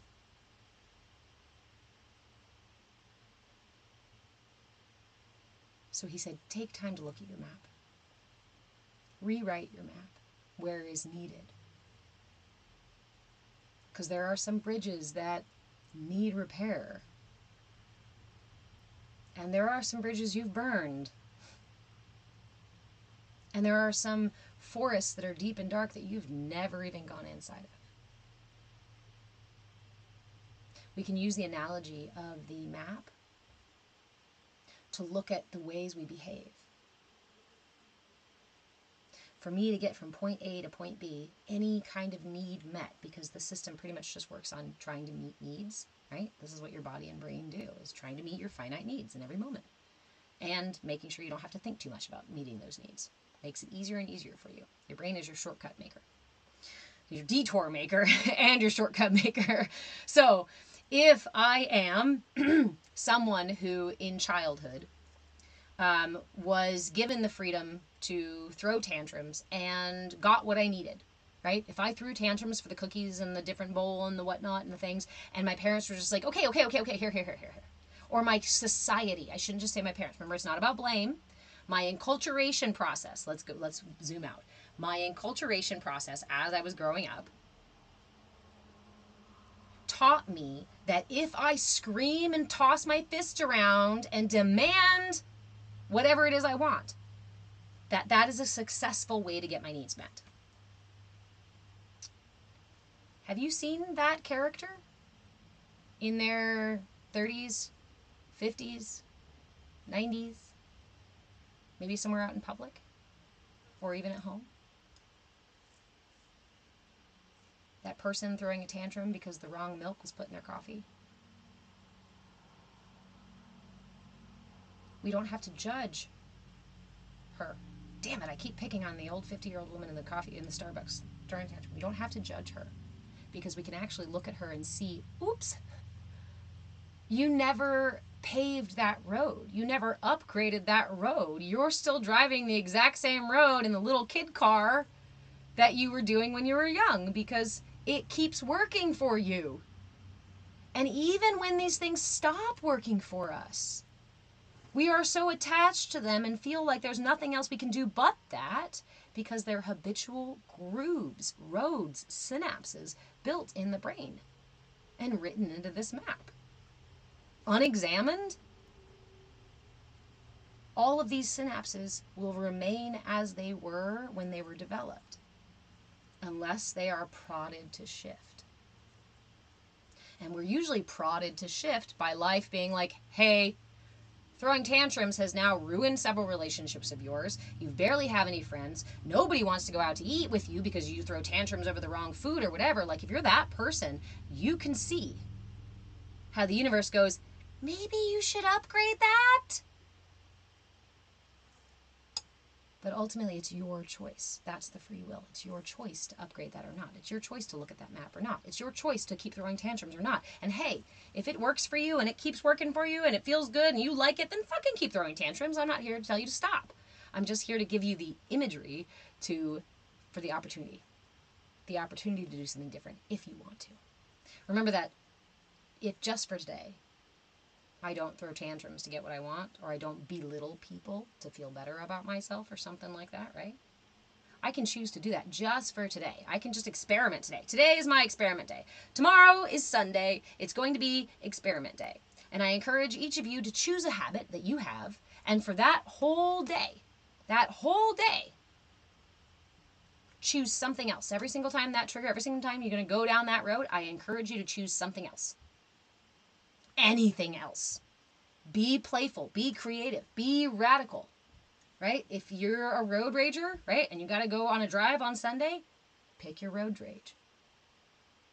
My mother used to keep a kazoo in the car because she had road rage, a well of rage that all you had to do was poke it and it would just bubble over in this massive, scary way. So as we're driving down the road, people would often poke that bubbling, festering well of anger. And this brilliant woman would reach into her glove box and pull a kazoo out and release that anger without weaponizing it.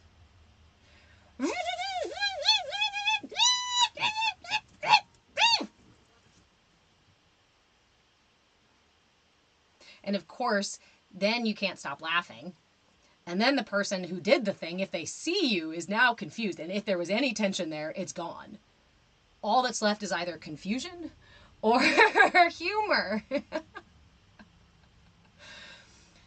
It used to crack me up, and I personally still have a kazoo in my car. And in fact, I'd like to start like some kazoo movement. I got to come up with like a term for it and make kazoos available so that everybody can put kazoos in their car, right? Like, you know how the Jeep people did the Jeep ducks? I'm like, I need the kazoos, the car kazoos. Probably good for the breath as well. Shenanigans. Shenanigans! My mother taught me a lot about shenanigans and about how they shake things loose. So you have choice, so you have room to move, so that the road is a little bit wider, so you can be like, wait, where the fuck am I, and do I want to go there? Another really good example.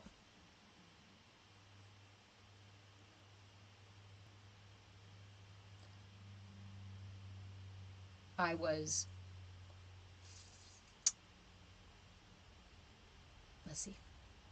with my partner. We were off and on for several years. Really sweet, loving relationship, but also probably a twin flame relationship. We had a really profound connection and at the same time really aggravated each other's triggers. I didn't know anything about that then. So during one of our habitual disagreements, I was folding laundry in my rage, right? I'm doing laundry. He's over there talking to me about whatever it was. I'm sitting here folding. I fold and then toss it on the bed. Pick it up and fold, toss it on the bed. You know that energy, right? I'm doing this and I'm doing this and he's saying shit to me and I'm saying shit to him and we're just ramping it up and I feel the energy ramping up. But again, I'm in it. And we're always in it, or we always end up back in it. So I don't know what to do. I'm just in it. But there was a moment where in my head I saw a snowy hillside. And we're at the top. And down the hill, way down in the distance, is this adorable little cabin smoke coming up out of the fireplace and a gentle light in the windows, and I can feel in my heart. That is us. That's our relationship. That's our peace. That's our calm. That's our centeredness.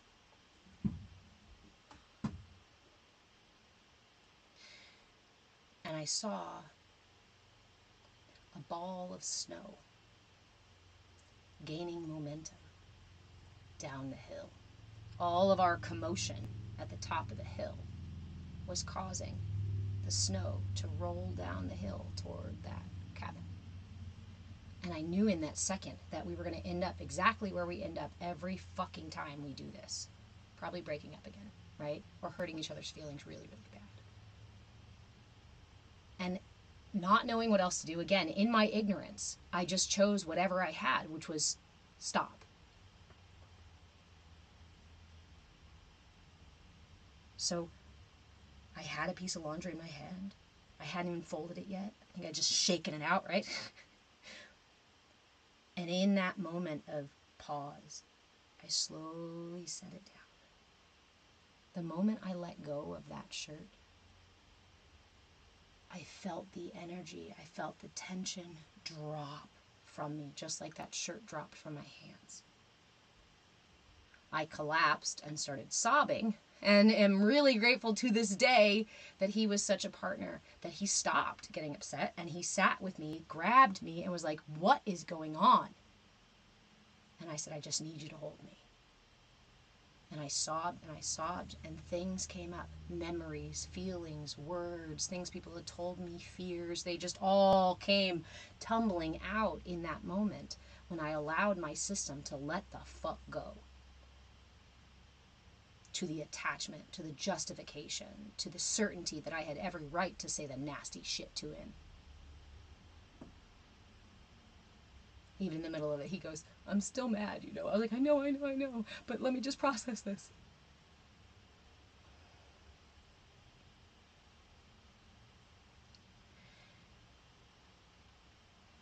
It can be hard because we get stuck in habitual patterns. We go down the same roads every day, again and again and again and again.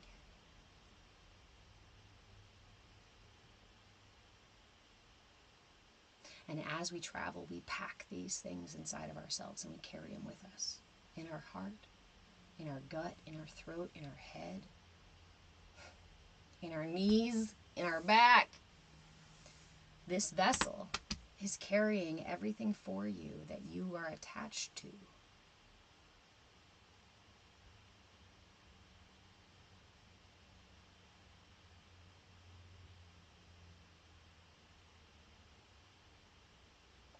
But how? How do we get out of it? How do we get out of it? Surrender to those moments when you see what's happening. If you're not used to surrendering to that when you see what's happening, imagine a Jiminy Cricket, right? Jiminy Cricket pops up behind you and goes, "Hey!" Do you know that feeling? When you're in the middle of doing something or you're saying something nasty and you hear the words rolling out of your mouth and that voice in your head goes, "Oh, fuck." When you hear that, when you have that awareness, when you see that thing, I dare you to do something different. I dare you to jump off that fucking bridge and go swimming. I dare you to go running down and, go running through the forest outside barefoot. I dare you to flop to the floor and just sob. I dare you to start laughing and making silly faces. I dare you to instigate shenanigans for yourself, because that is what shakes us loose from our attachment and from our habits.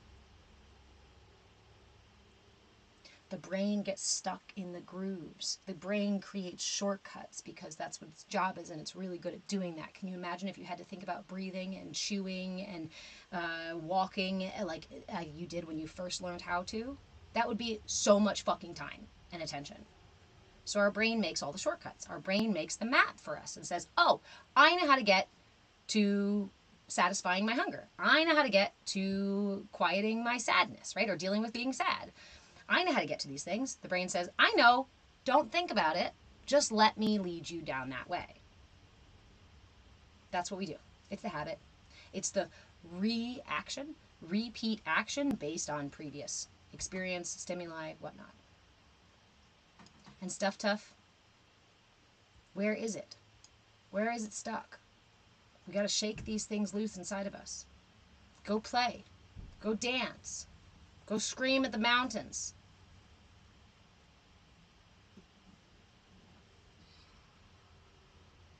Open the heart.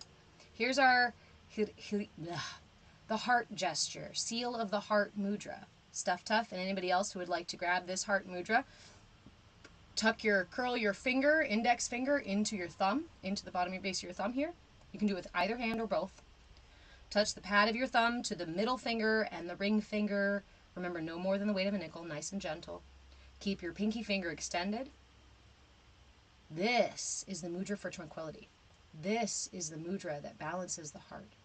This is the mudra that clarifies the body, that clarifies the energy body, that cleans the blood, deoxygenates the blood, balances the heart rate, fortifies the system by clearing it up. You can come on in if you want to. No, not you. Go say hi. She's right outside. You can come inside if you want. Oof. Oh, Ajna. I didn't want to interrupt you if you were in the middle of something. Oh, that's okay. I'm going to finish up here in just a little bit. Mama, Yes? I love you too. thank you for allowing us to have a conversation. You're welcome. We're going to have another one today. Did you read your board? I don't want to have the conversation right now. Okay? I love you. I'll be off in about a half hour. Okay? You want to come see if we can get Nugget to go for a walk? Just make sure you guys leave Ajna here. That's a good idea. So, this Hridaya Mudra. This does not have a contradiction that I have found. So I encourage you to hold this mudra for as long as you can. We'll hold the mudra until that moves and shifts. Stuff Tough, were you in here for the meditation that we did at 10:30? We went in and visited the heart temple. The temple in here. And transmuted something, anything that was ready to be let go of.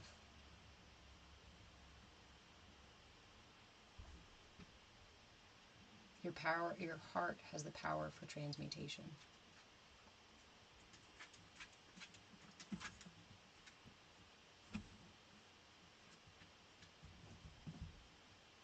There has to be a balance. There has to be a balance between non-attachment, right? Between attachment, holding, and complete detachment. To completely detach is to deny the truth of the emotion. So we don't detach completely from the emotion. And if you've got the emotion stuck in you somewhere, you can't really detach from it. It's going to keep coming up and coming up and coming up. It needs your attention. It needs your care. But it also needs to be released. And oftentimes, unwittingly, we keep attaching and reattaching to these emotions because we retell the stories and we feel it in our body again, and it feels like it is of us, and it feels like we can't let it go.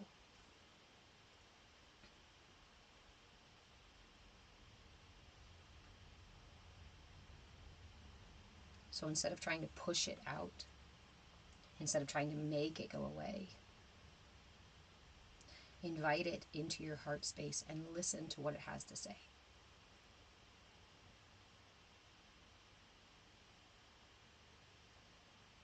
When we process our energy this way, oftentimes we learn how to redirect the energy in a way that is more balanced within us.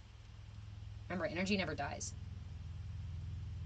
So that energy of anger carrying within you has something else to do, has somewhere else to be.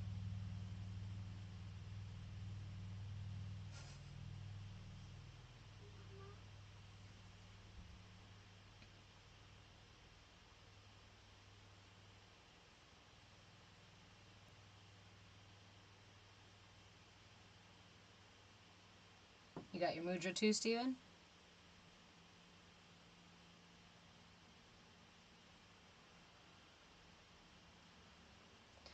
There is so much that we can release when we surrender to it.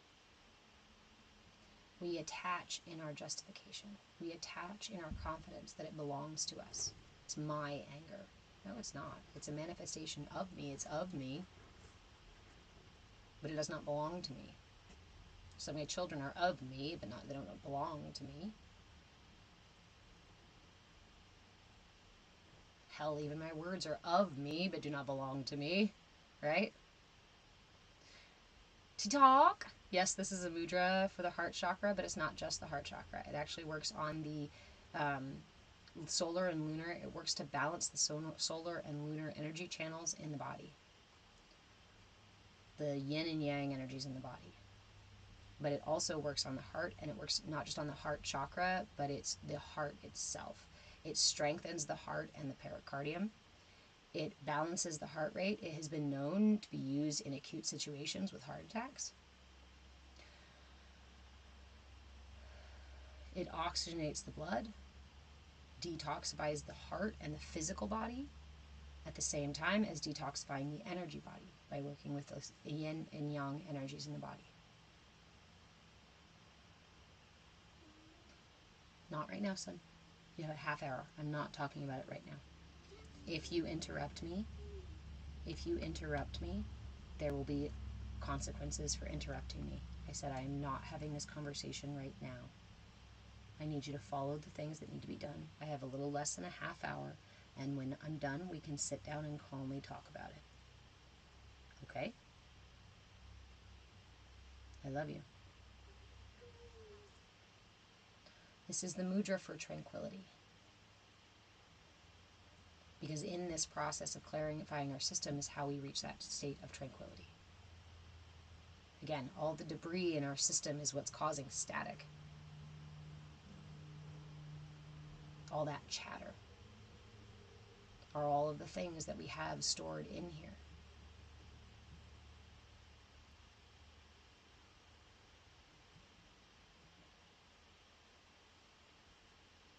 Remember, these are finite systems, and every process of this body is finite. I inhale, exhale. I consume and then release. I wake and I'm asleep.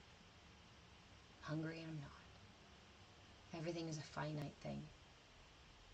How do you know when it's clear, Stuff Tough? Shit. My answer feels like an asshole answer, but it's just you'll know. Sorry. I'm sorry. I don't think there's a particular feeling or sensation that I can really give you to tell you that your heart chakra is cleared, because I don't know where your feeling or sensation is right now.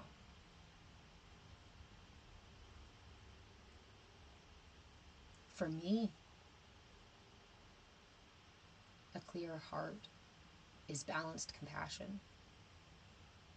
I'm still working to clear my heart. I'm still surrendering to a clear heart because there are still things that I have attached to, that I am holding on to, still things that I have to unpack. Because mindfulness is an exploration of subtlety, deeper and deeper layers of subtlety. I can't expect to pierce the veil and go all the way down to the bottom. In fact, I don't want to, because that can be really scary and difficult to come back from. Spiritual psychosis can be a very real thing. So is spiritual narcissism too. Spiritual psychosis, I'm just going to crack through everything and go all the way down in the depths and expect to be able to meet all of my shadows with complete confidence. Oh, fuck. I'm just going to blow my brain open. Not be able to rebalance, realign. Or spiritual narcissism. I'm just going to dance on the surface of spirituality, and I'm going to have all this information, but I'm not going to really integrate it as understanding or as wisdom. I'm not going to connect the dots between these other things. I'm just going to repeat the rote information and tell you how I'm all love and light. And if you're not one of the part of the 144. Sorry. That was my mockingbird pirate. That was the mockingbird pirate. We are a prism. We are a collective. We are an ocean. Each of us drops in that ocean. And for the ocean to rise, we need every drop, or the ocean temperature to rise. We need every drop to participate. For the ocean to be healthy, we need every drop to have its own little tweak temperature.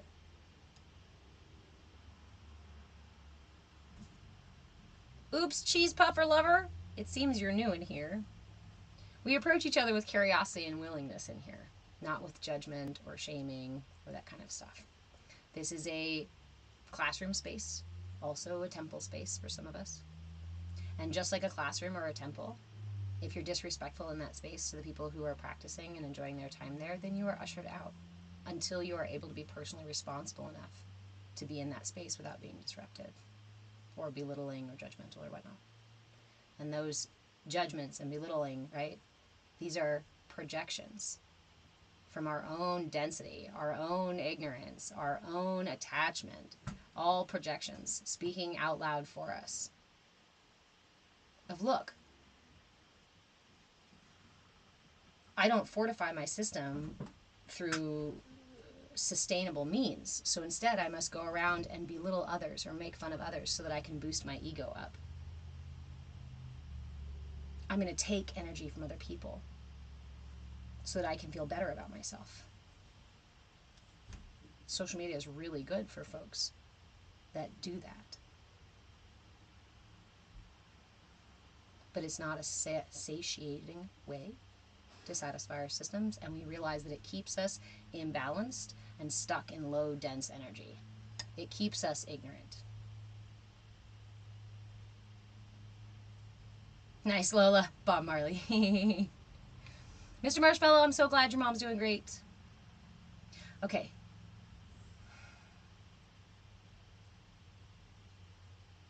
We are the cheese puffer lover. We also don't do gaslighting in here either. Because coming in and saying something judgmental and then turning around and saying, oh, I didn't mean to hurt you, is either out of your ignorance that you realize that the words that you said were inappropriate, which I do not believe. You are capable, and I believe in your ability to be wise and responsible. Unfortunately, you chose not to be in here. So, please mind and become responsible. Mind yourself and become responsible in this space. Practice personal responsibility.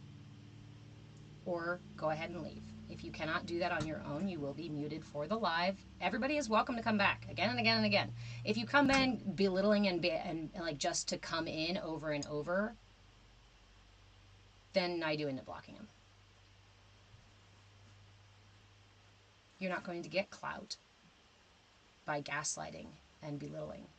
That's not how we raise our vibration. That's not how we get our needs satisfied.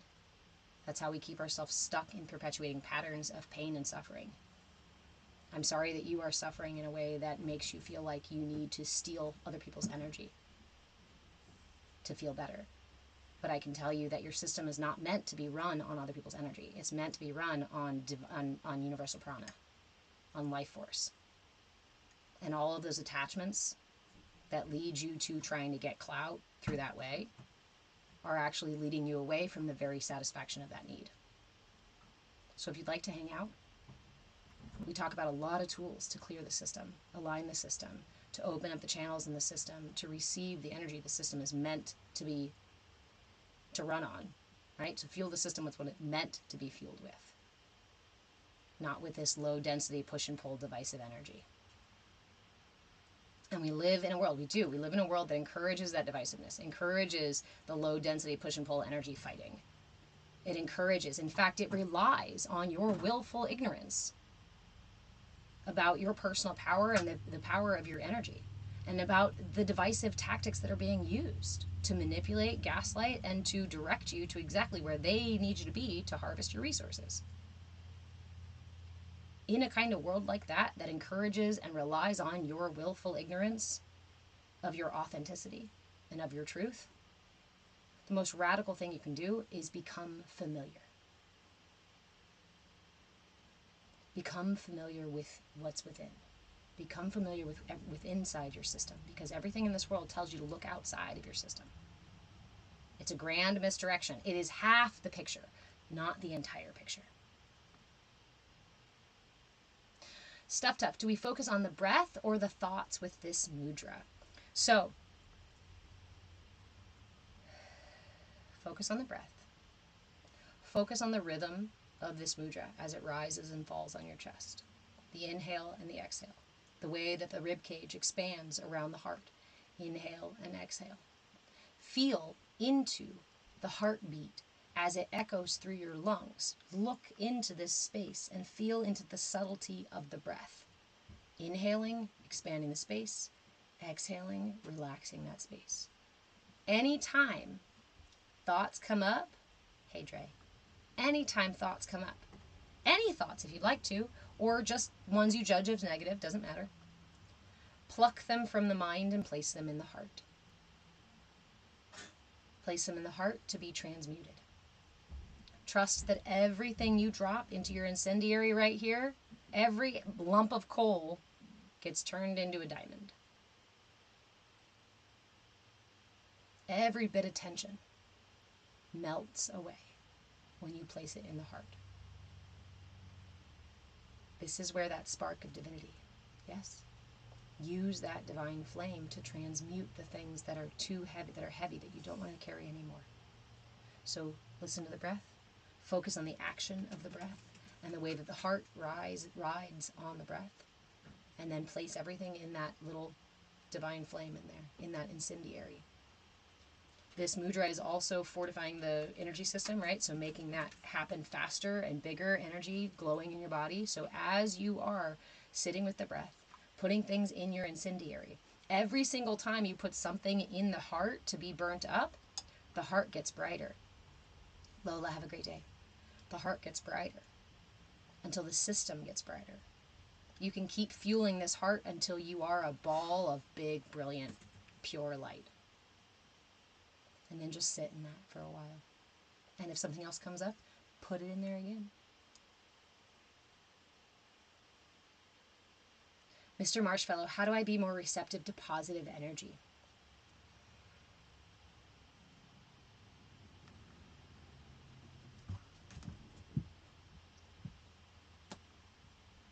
I've got too many pirates on the ship because it's like one says, well, you do this with the heart. And the other one says, well, you do this with the solar plexus. And the other one says, well, you do this with the root chakra. And the other one says, you do this with the whatever. Hold on, guys.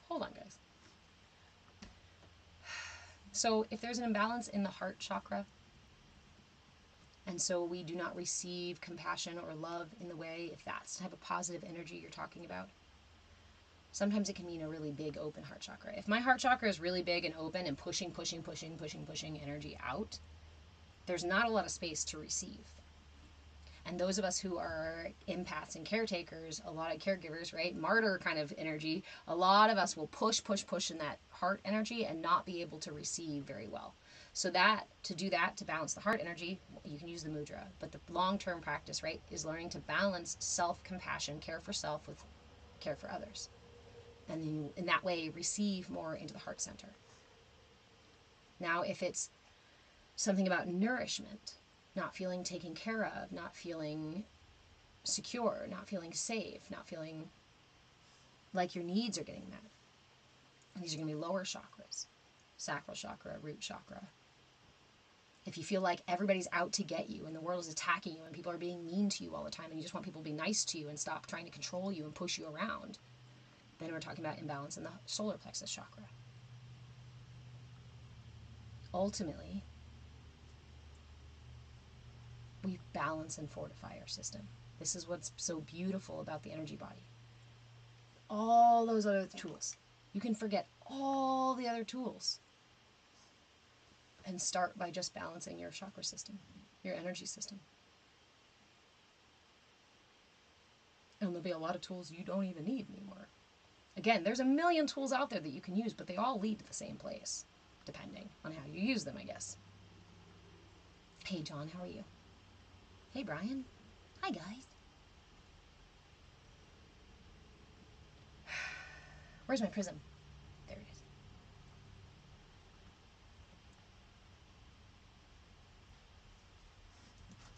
You're a very sweet dog. I love him. I do. I do. I do. Let's go get some groceries.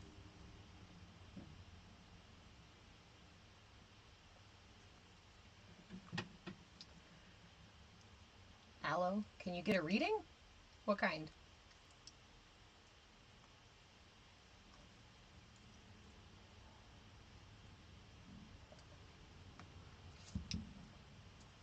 Because, sorry, I'm being snarky. I don't do readings. I mean, I've got cards back there if you guys really want me to pull cards, but we never end up pulling cards. I don't do any kind of channeling. I don't do any kind of energetic work on people through the social media platforms. It manipulates our energy. So I don't use it that way. And I do offer private coaching sessions. That is where we do energy work, dream journey work, one-on-one work. I do also offer group coaching sessions. All that stuff is available through the Discord. Link is in my bio, and you can check all that out. This space, this is our Bhakti Bite space, where we practice our devotion to self-care. We learn tools, simple tools, and we talk about the concepts of how to care for the body, why we need to, how it works, what made us who we are, right?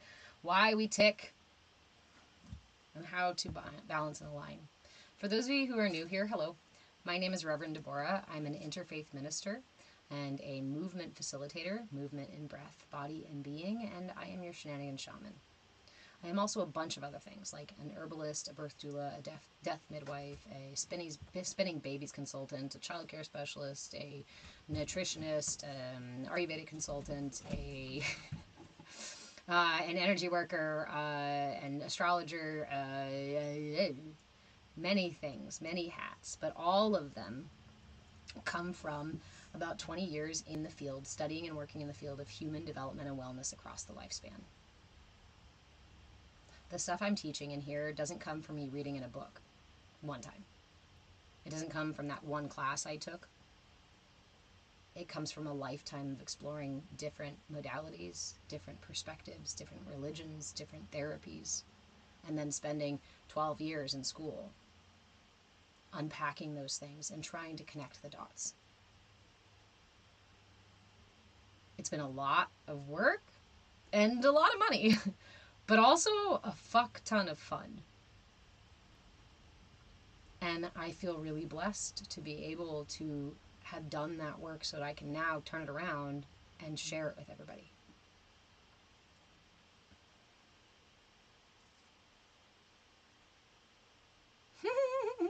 Galactic Fahrenheit instructor. Movement facilitator. Movement.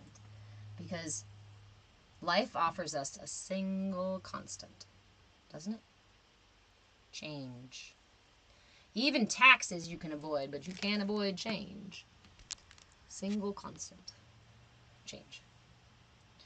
When we are rigid, when we are inflexible, when we are stiff and staunch and narrow-minded and clinging to our ignorance, change hits us like a fucking freight train. But when we learn to be receptive and flexible, curious and willing, then when those waves of change rise, we have an opportunity to learn to ride them. Actually, we just have the opportunity to learn to experience them however we choose to experience, rather than not being able to choose how to experience them. If I'm rigid and that change comes, it's going to hit me like a freight train. But if I'm flexible and aware of these changes occurring and the resistance within me, I can either become more graceful and surf it, or I can be like, fuck it, I'm going to get rolled by this wave. That looks like a lot of fun. And let that feeling take you over. Let that event, let that thing take you over. Movement in breath, body, and being. Because that's the foundation for everything else in your life.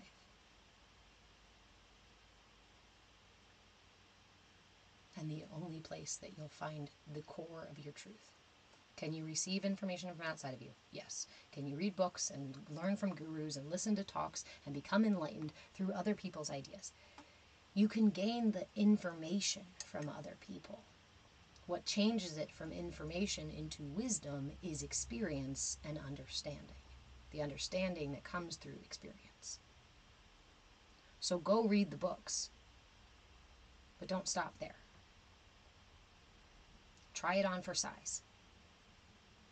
Dip your toes in. Put it in your pocket and play. Keep it with you. We are in a time right now where we are collectively raising our vibration. We are collectively ascending. In whatever way you want to talk about it, great.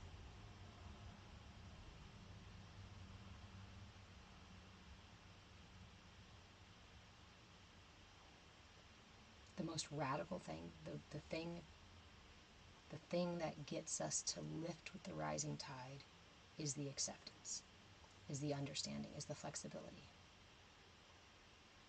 That rigidity is what keeps me anchored to the ground. My holding on to the personal Garden of Eden that I think that I'm in or that somebody else has created for me, right? And I choose to stay inside. If I keep clinging to that, the great deluge comes and washes it all away.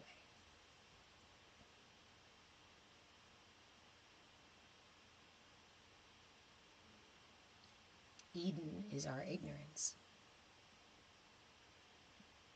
Eden is a box of its own that says if you do not question, if you just stay within these parameters and do not think outside the box, you will remain in a blissful state and all your needs will be met. But where we're at now, there's a flood coming. And that's a rising tide that is going to reach the walls of your Eden. In fact, most of us are feeling the great delusion. Most of us are feeling the energy already, the water already trickle into our little encapsulated gardens of Eden. This is my reality, that's it. But as my reality floods, what do? Do I ride the waves out to a bigger, more expansive experience, or do I cling to the ground? Or do I cling to my ignorance? They say ignorance is bliss, right?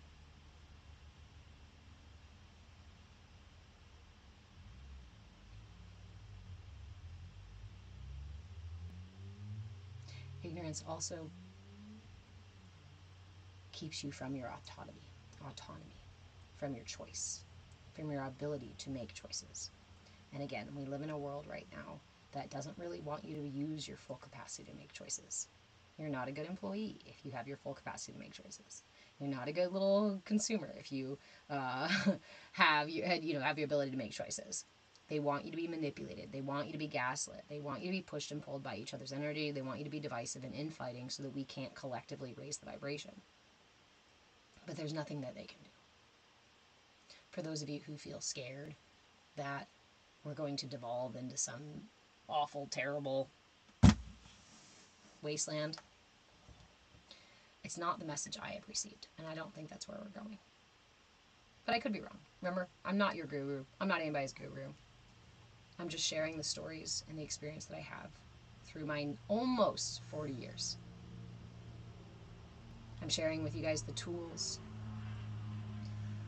the tricks, the cheat codes that have brought me out of my ignorance through my suffering and now into a place where I'm cultivating my truth, my alignment, my healing in an expansive, dynamic way that is available to me every single day. And that's powerful after years of feeling like there was nothing I could do.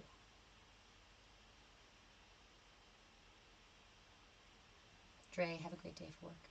Have a great day at work. You're welcome. Silver Surfer, cosmically guided, using the elements and riding the waves with surrender to purpose. Remember, your purpose isn't somebody's pre-prescribed notion of what you should or shouldn't do in your life. Your purpose is the truth that you resonate, is your authentic expression. That's your purpose. And some of us, our purpose is to be all light and love and bubbly and shit. And some of us, our purpose is to be a little bit more dense. Is to hold down the lower end of the energy. Is to process it for the collective. So next time you see somebody who's being ignorant or dense or an asshole, I encourage you to offer them gratitude. Hey man, thanks for carrying that heavy shit so that I don't have to.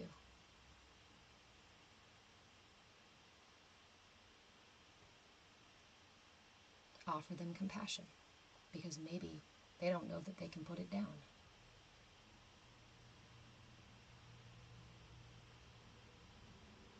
Adrian, authenticity is the ultimate spirituality. Authenticity is your purest expression of divinity. It is your alignment with the God particle inside of you and the creator that is the entire universe. So yeah, it is an embodied spiritual self, an embodied understanding, an embodied wisdom, not just something stuck up here.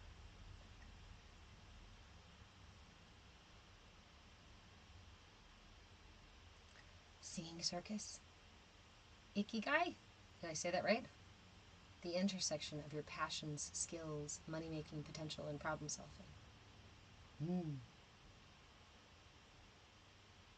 The energies available to you.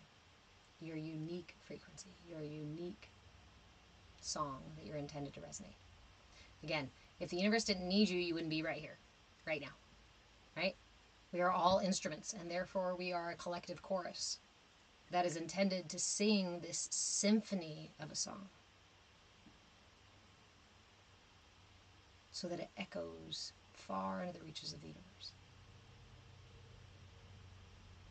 But we live in a world that says, shh, don't sing your song, sing our anthem. Don't sing your song, don't tune your instrument, let me tune all of your music out of alignment for you. No, stay here inside the box. I will feed you a little bit and take care of your needs, sort of. But I swear one day you'll be really rewarded, okay?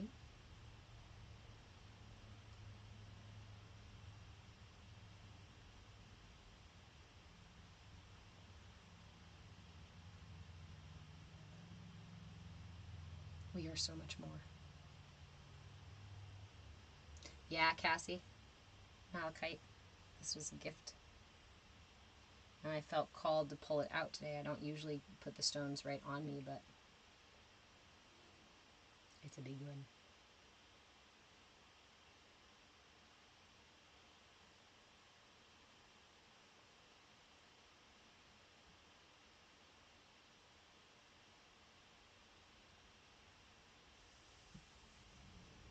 Authenticity is the purest expression of your divinity.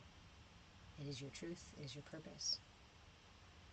But we live in a world that doesn't want you to be your truth or your purpose because it is too powerful for the structures and systems that seek to control you, that seek to harvest your energy and your time and your resources. Social media is harvesting your time and your attention and your money and your opinion.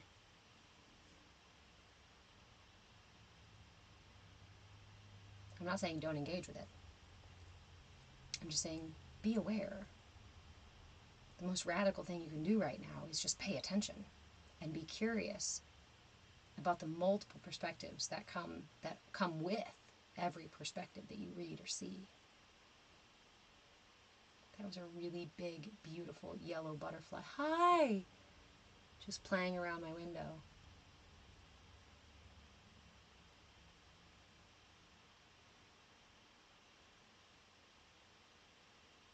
So remember, guys, we did the meditation today with our mudra at 10:30 Pacific time. The replay is on YouTube. I am moved with change in all the places you hang out. So go follow me in any place that you hang out. But I hang out, I'm live on TikTok and YouTube pretty reliably. Occasionally a third one. Lately it's been Instagram.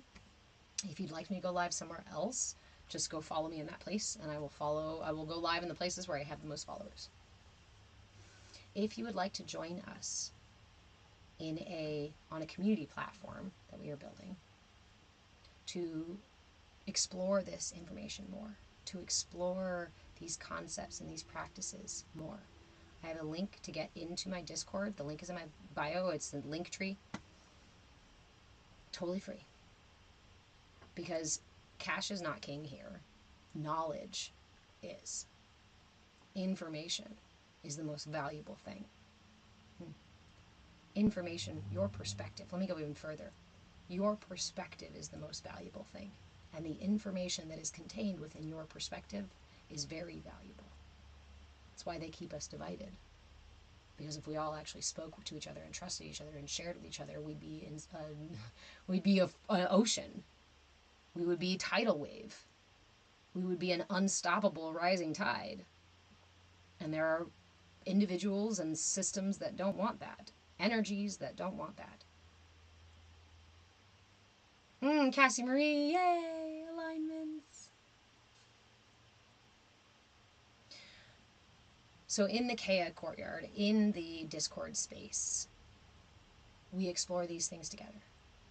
It is a space where we ask you to show up authentically, right? And sometimes authenticity can be awkward and messy and difficult and sticky, especially when we're learning how to do it. And so in this space, one of the most important things is to approach each other with curiosity and willingness. In that way, we cultivate the habit of setting aside our judgment and our stickiness and our stuckness and our attachment and our dense energy, our density. We practice setting aside being fucking dense and opening our mind for a minute to just receive what somebody else has to share for us, with us. And in that way, I am no longer a blind man who's never seen an elephant.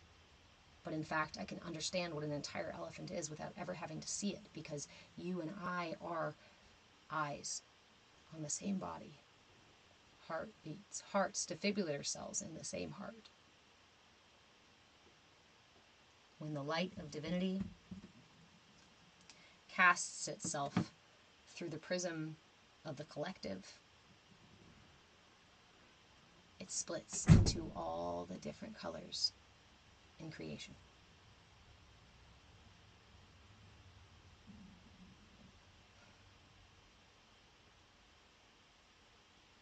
So if you want to join for group coaching, there's a membership for that. If you want my replay archive, there's a membership for that. If you just want to support the fact that I teach for free and I hold these meditations and practices and stuff 4 times a week for several hours, because honestly, it's my purpose and I fucking love doing it and it makes me feel more alive than anything else. But if you guys want to support me for doing that, I have a tip jar for one-time donations, and I also have a monthly subscription for monthly donations.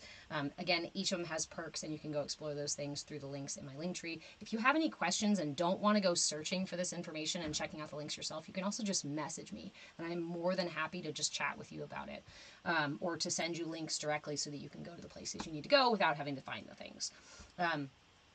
This is about community building. This is about learning to value each other. This is about cultivating the skills to rebuild community. Yeah, it's just online right now. But we can do it. It can echo out into our communities, into our families, into our friend groups. As we cultivate the skills to connect and to value each other, we spread those skills out into the world. We pay it forward by practicing those skills around other people. When we raise our vibration, other people's vibration naturally lifts up.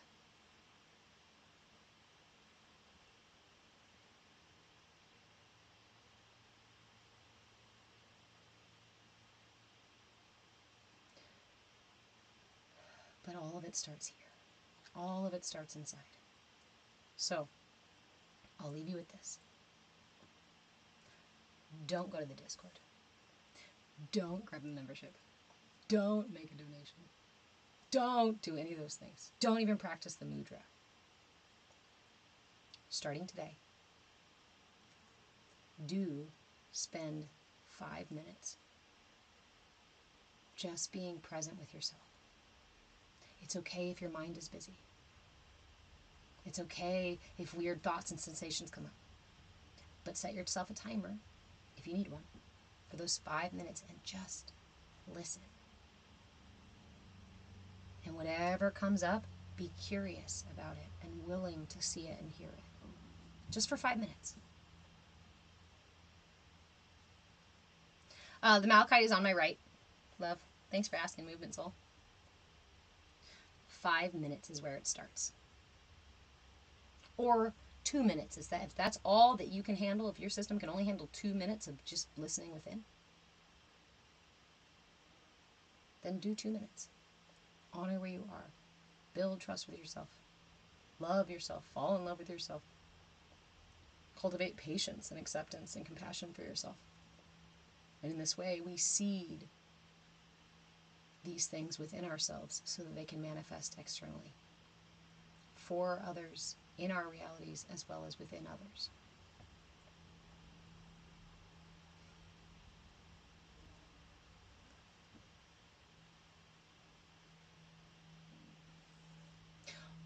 Oh, one last thing. One last thing that's really exciting. We finally broke the 10,000 follower threshold.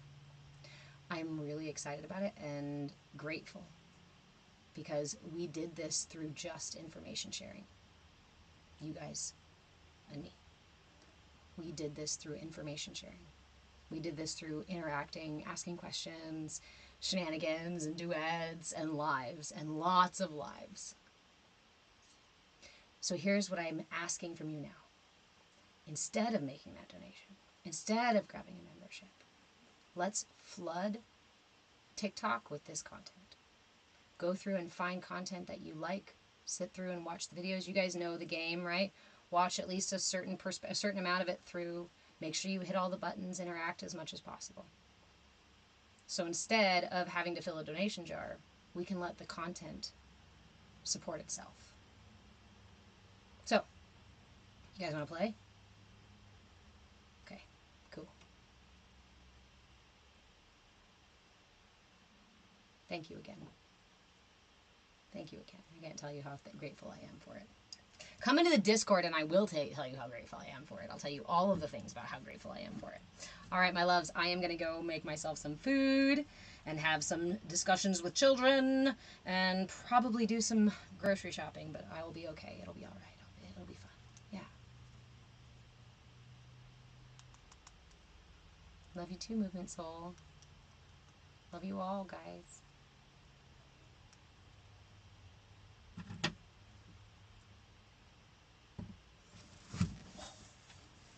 Dog is ready to go outside. Okay. Alrighty. Much love. Good night to you. Instagram. See you later. Good night to you, YouTube. See you later.